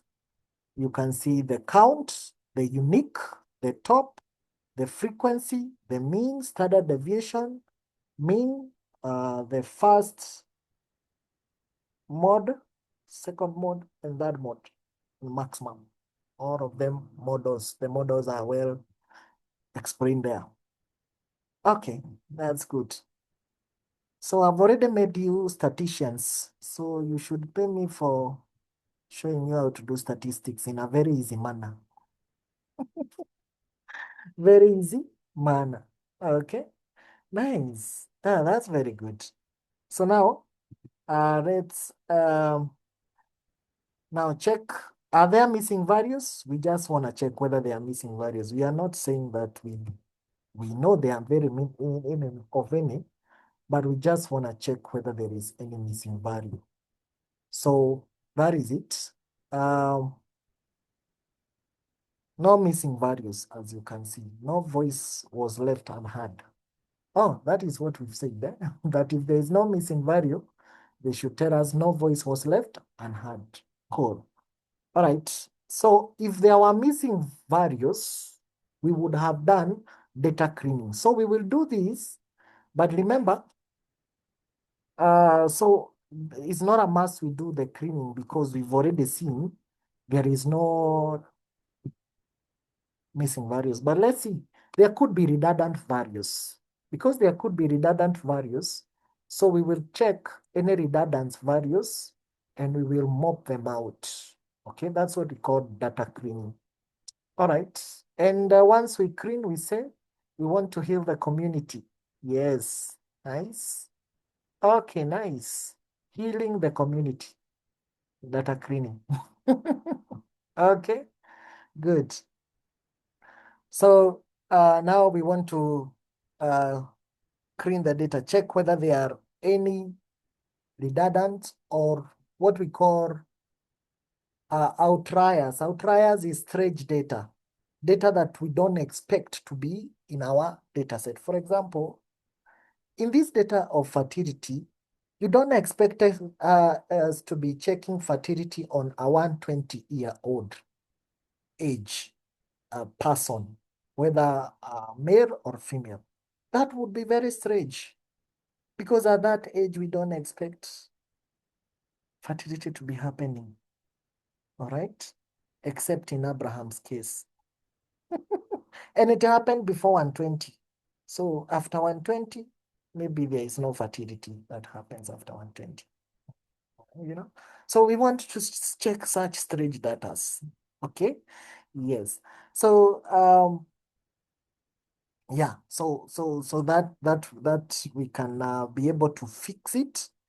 So we will do a prot and fix. Okay. Yes, and fix if there is any. For example, let's do a prot. We want to prot any data that is unnecessary, any data that is strange. So we do a prot for it. We see how strange is it. Okay, so we will prot a figure. The figure is a box prot. And we want to see the number of hours sitting spent, strange, whether there is any strange number of hours spent. For example, we don't expect that there will be in an hour, in a day, you can sit for 36 hours. That is strange data, okay? Yes, so we will identify anything that is unusual so that we can balance, okay? Let's do that. You see, I told you, sometimes you expect some strange data. Imagine this data is saying that there are people who are sitting for 350. Oh, you see here, this point, this detection, sitting hours. There is an outlier sitting hours. It means there is an outlier detection, which is around, this figure is around 324 there, if I'm not wrong, because this is 350, so it's a bit inside. So it looks like it's about 324, 325. So it's a lie. You cannot sit for like 325 years or this looks like let's see. Oh, it's 342. This looks like 342, yeah. So imagine our data is telling us that there's somebody who sat for 342 hours in a day. That is something, an anomaly we have found. So we need to fix it. So let's fix it. So we take it to normal. And we impute. So we will have three things. Impute, okay? And make sure that we clean the inconsistency and we print that hearing has occurred, okay? Yes, so the first thing is to impute. We fix. So the first thing we fix, sorry, before imputing, we fix that. So how have we fixed that? Number of sitting hours per day should not be greater than 24. Yeah, that is the first fixing we've done, okay? The second fixing we will do, we will impute missing values with median, okay? So if there is anything that was missing, it should then, what should occupy those spaces? Then we are just saying it should consider the median. The statistical median we found earlier should be the data imputed for those sitting hours per day, not 342. Okay? Yes. So that we've done. All right. Then the lastly, we will do clean the data. Yes, let's screen the data for fevers versus frequency for alcohol. Just checking whether there is anything wrong with them. Let's see. There's nothing wrong. So far, so good. And then then it seems we are good. So now we can print hearing complete. We have completed hearing the community. We really wanted to hear the community. Yeah, so that is that. Okay, nice. Hearing complete, outliers corrected, and data harmonized. Okay. So after that, we can now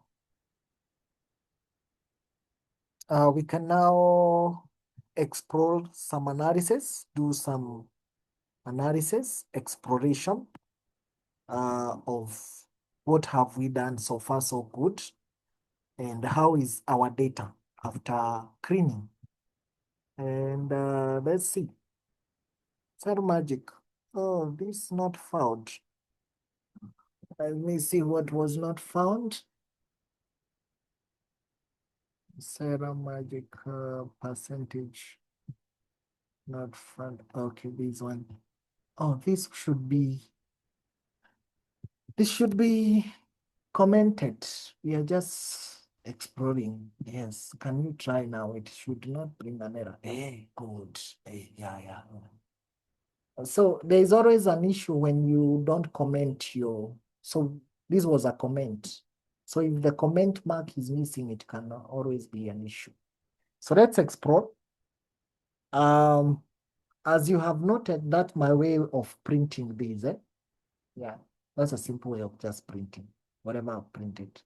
If you want these lines to be longer than, for example, 55, I can do, for example, 75. It will be longer than 55. It will be extended longer. Yeah. For example, you see, it can be extended longer. Okay. You just need to play around with those metrics. Yeah. Okay. It's in inches. It's in centimeters, I believe. This is 75 millimeters, I believe so. Millimeters, yes, I believe so. Oh, good. Okay. So, for example, we can distribute and see the distribution of key values. For example, we can plot a figure about age generation.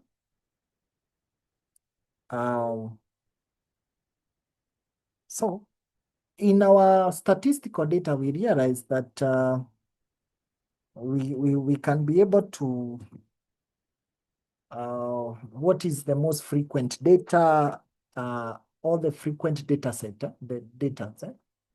Yeah, so let's see.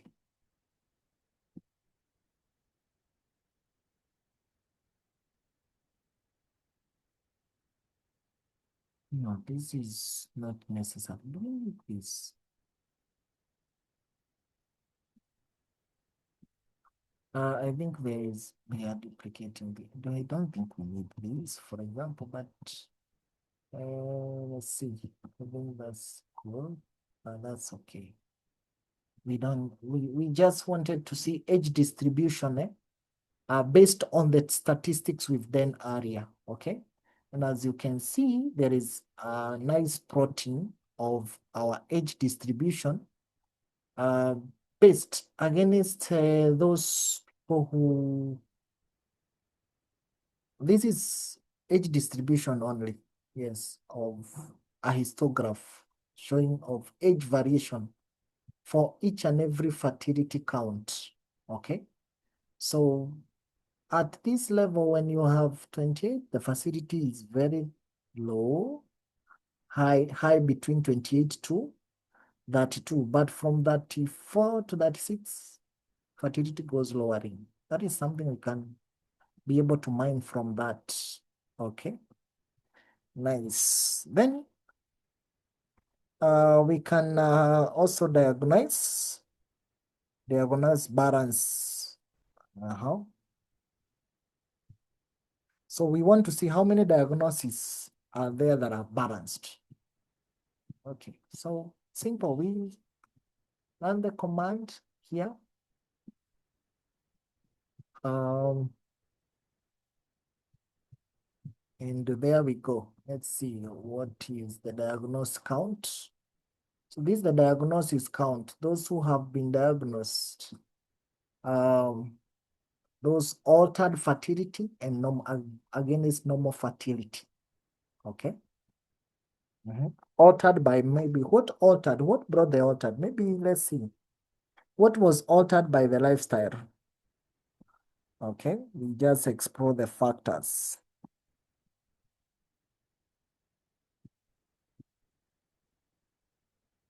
And what do we see?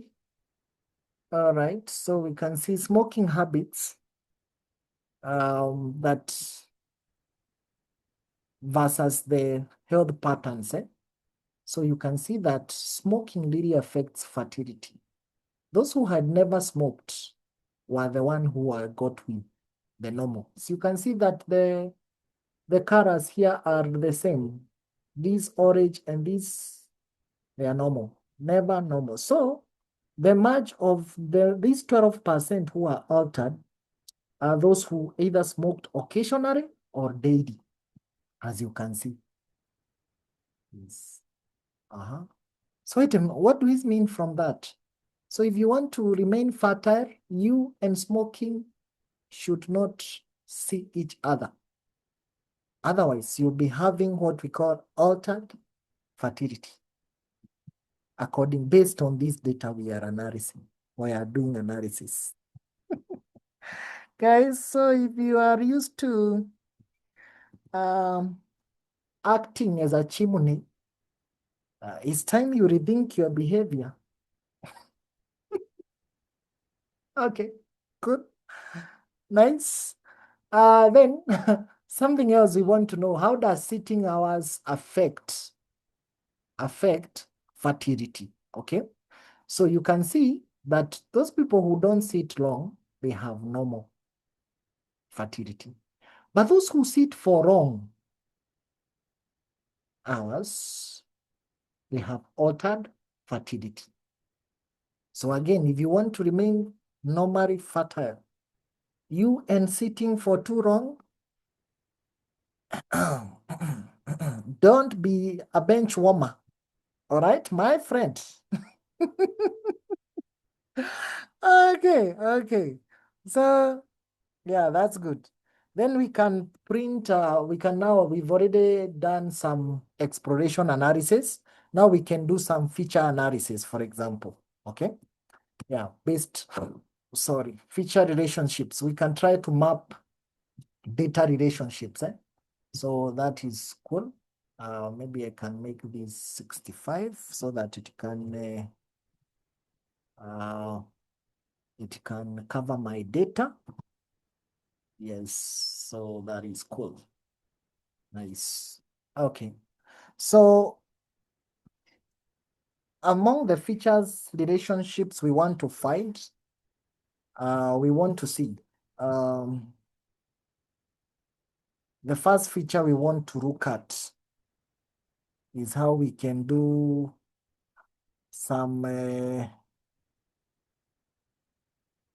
correlation analysis, just trying whether how we can relate one feature with another. For example, normal diagnosis. How is the normal diagnosis related to the altered diagnosis, the one that is not normal? Okay. Yes. So we just brought a figure called heat map. Now, on your own, do unsupervised learning about these charts we are making, like heat map, box map, those things. You can do, I might not have time to go through them one by one, all of them. So make sure you do unsupervised learning about them on your own. Okay? Yeah, and since you are engineers who knows how to do supervised learning and unsupervised learning, you can do that. So you see, so we've drawn a heat map. This is called a heat map, whereby the normal is 1, the abnormal is -1. There you can see there. Yes. And it goes vice versa, as you can see. So we have well spelled out metrics, okay, of how every habit relates to altered or normal fertility. So the more closer, so for example, you can see the more frequency of alcohol consumption, hardly ever or never. You see? So hardly ever or never. So you see those guys are very normal, okay?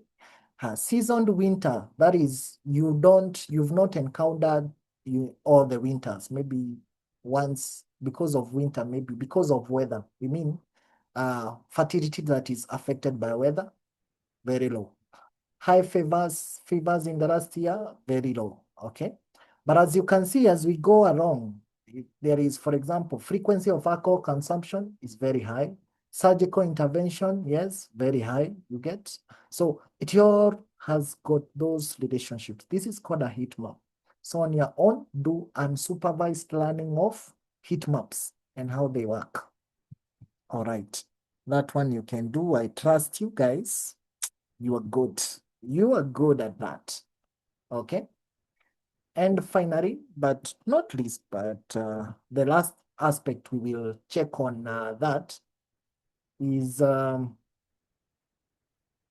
checking on cross-tabulation of seasonal impact versus nature rhythms. For those who have been affected by nature, how have it done? So when there is a fall, these are the numbers of fertility, the percentage. When on a fall, again is when a spring of fall or a rise. So there is altered normal, as you can see. So this is the figures based on nature. Okay, percentages. These are percentages that are affected by nature. Okay, finally, this, so far so good, we've done well. You can stop there, but let's take it further, just further a bit, where we can do data processing. Yeah, so we'll do some data processing, just simple data processing. We want just to see how was our data processed. It's like reviewing how was our data pre-processed. So yeah, okay, so let's do that. No problem. And we can change this to 75. Yeah. Cool. Nice. And then let's now encode categorical variables. That is trying to see where, what are the categories that we have had and how good can they be displayed? Just categorizing our data, simple, is what we are trying to do. Okay, and you can see we have very good distribution of categories. Okay, accident of trauma, I think that's the risks. Okay, yes, so infertility is rarely caused by accident or trauma from this data, as you can see, but it is highly caused by frequency of alcohol consumption, smoking habits, yes, yeah, and number of sitting hours per day. Okay, yeah, cool, nice. That said, let's do the last thing we will do today and call it a day. Yes, we can do feature engineering, like just check on smoking. Yes, every feature, but how we want to see it. What do I mean? Let me show you. For example, we want to see smoking habits for that one that is very high as a type of like fertility that is only affected by smoking habits, and that one that is affected by frequency of alcohol consumption and only the number of hours spent sitting per day. Okay, so in the feature we will create is called lifestyle risk. Okay, yes, we will categorize that as a lifestyle risk. All right, yes, and this will help us in understanding holistic well-being. Yeah, and good. And you can see 0 to 3 scale. Yeah, so we've just identify this. So it means what we've just done, we've said that if you are in this case and your case is 0 to 3, you should be very careful. It should in normal way, it should be negative. So 0 to 3 means it's positive. So if any of these is positive, then it means you are in high risk. Cool. Okay. Lifestyle risk. Yeah. And I don't know, the last thing we can do is just be happy by previewing our pre-processed data. Simple. And we will then be done. Huh?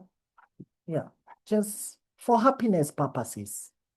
Just pray it that we have really processed our data, and we should see the data frame head as it is. Cool. And that's good. So now if you see the revised data, yeah, for frequency of alcohol consumption, smoking, a number of sitting hours, you see they are very together. Yes, so we measure on this because these are the ones that can give you high risk. Cool. Nice. And we are done. We won't do anything else. Yes, not unless there's a question. So just before we cross, 1 minute before we cross, we will check on how to handle the assignment for this week. So this is a machine learning assignment. Any query, in case also you have a query I can answer, I have no problem. I'm here for you guys. I can answer all your question. So this is the question. Where is the supervised learning? So there is I hope there is a part that I'm not seeing. Yes. Oh, assignment. Oh, good. Good. So these are the description of the assignment, what you are supposed to do. Design a machine learning model, AI-driven solution that addresses one of the UN SDGs. Maybe you are like, what are the UN SDGs? Just, there is here, below there, I believe there should be a good, maybe you are like, I don't know what are UN SDGs. Just type UN.sdgs.org.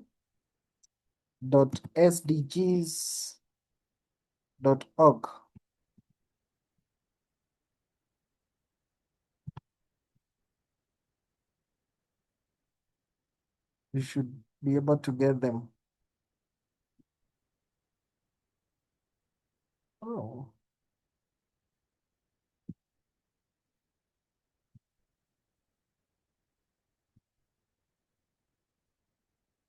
Or it should be something. Let me see. SDGs.un.org. Maybe something like that. One of the two. Oh, it's sdgs.un.org. So what I mean is you should check all these troubles and solutions, 17 of them. Yeah, here they are. Now check which one do you want to work with. Say, for example, you should check whether you want to solve problem 1, no poverty, 2, 0 hunger, 4, quality, well-being, reduced inequalities. So check either one of these. At least you should find one that you would like to solve. Okay? There. Once you find from there, design a machine learning that addresses one of supervised or unsupervised learning, or maybe even if you want to use neural network or reinforcement learning. Now your project should demonstrate how AI can contribute to solving global challenges like poverty, all that. Okay, that's very good.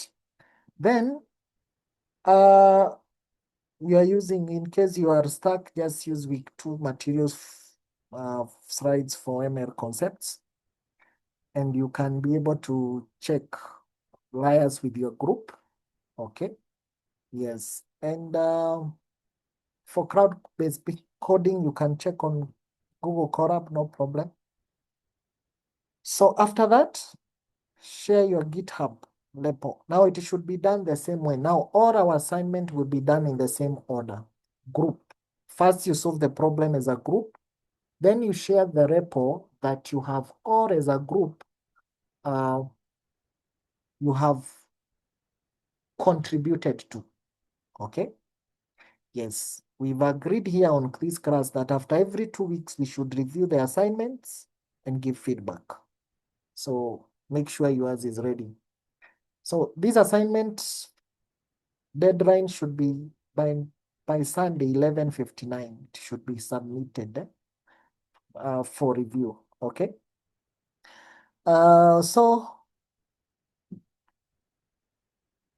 You should also write an article about your problem. You remember you learned something about technical writing?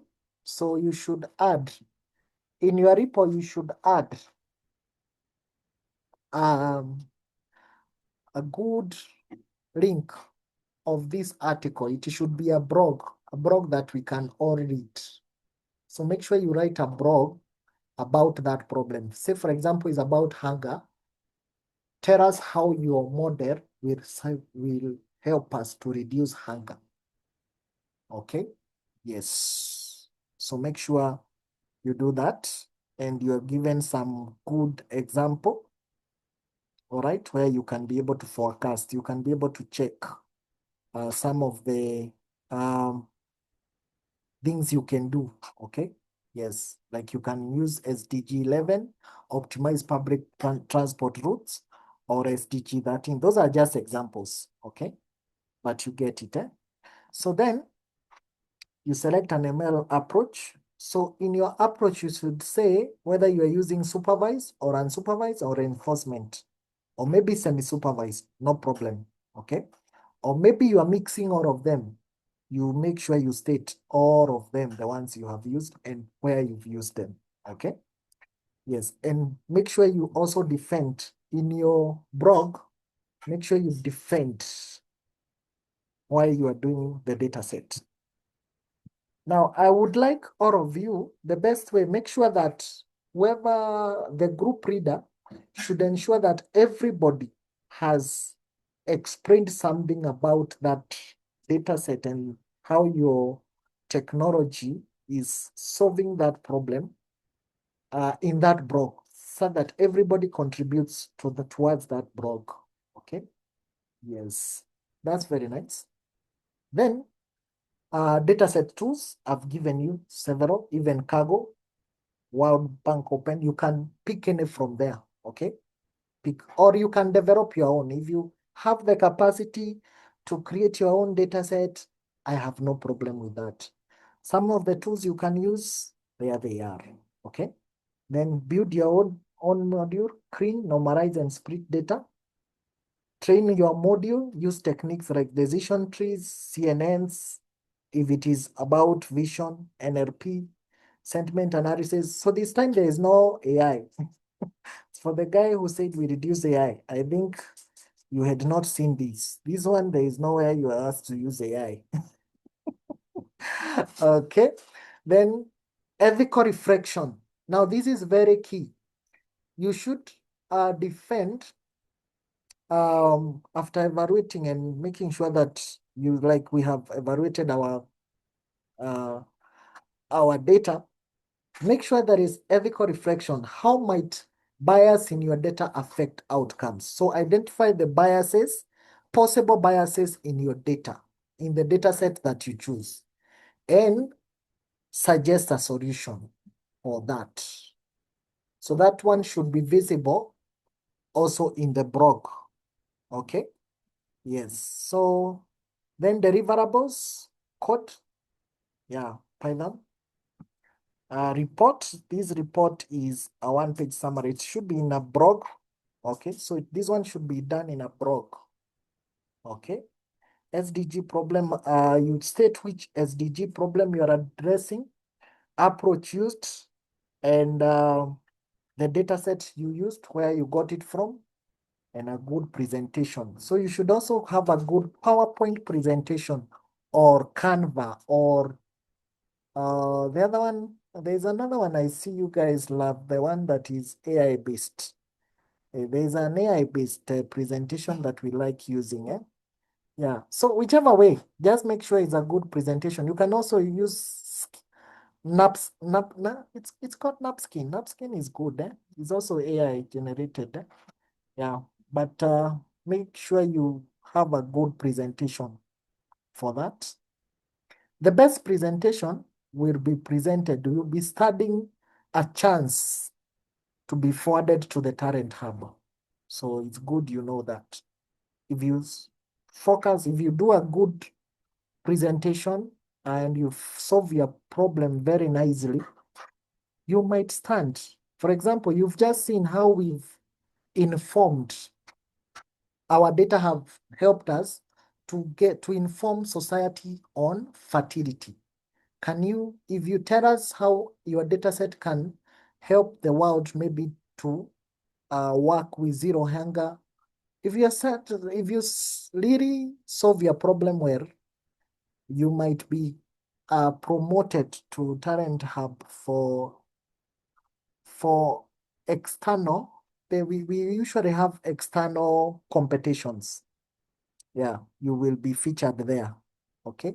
For example, last week we had ZTech Innovation Week, and we had PRP talents, students showcasing their talents. How did we know them? Through such events. So make sure you do a good work that can earn you a recommendation by Talent Hub. Okay, good. And there is other examples given there, stretch goals, more things you can add but are not necessary. Okay, but if you feel you want to add them, yeah. But for example, check how you can deploy your mobile using Flask or Streamrate. This one is key. This one is a must. So deploy your model app either using Flask or Streamrate. Yes, that's a must. Integrate real-time data via APIs if you have accessible APIs, very important. Check for APIs that are free.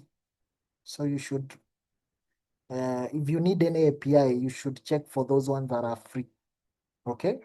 Then compare multiple machine learning algorithms to optimize performance. That one you should do as a group. Yes, and the grading rubric is there. So based on what you will do, that's how it will be graded. Yes. Cool. That's how you should solve the assignment. Okay. So don't forget you are doing a blog and you are also doing a presentation for this assignment. Cool. This report should be a blog. Yeah. Nice. And everything is well explained. Not unless there is a question. Any query? I can see Warega. Warega, you had spoken. You still have another question? You can speak, no problem. Warega. Alex Bituka, is it Bituka? Your hand is up. Or I'm seeing my own things. So guys, if there's No, any, I didn't. you I are had good. spoken initially. Oh, Yeah, you had yeah, I'm spoken good initially. at spoken. Yeah, I did answer you. yeah, you answered. Okay, thank you. Warega, I think your hand is still high. You can tell us what you want to say. If there's no any other query, I think we can end the class there. Yeah, it was quite a long one, but I think it was worth it. Yes, how was it? Just give me simple feedback. How was it? You can type on the chat. I will see.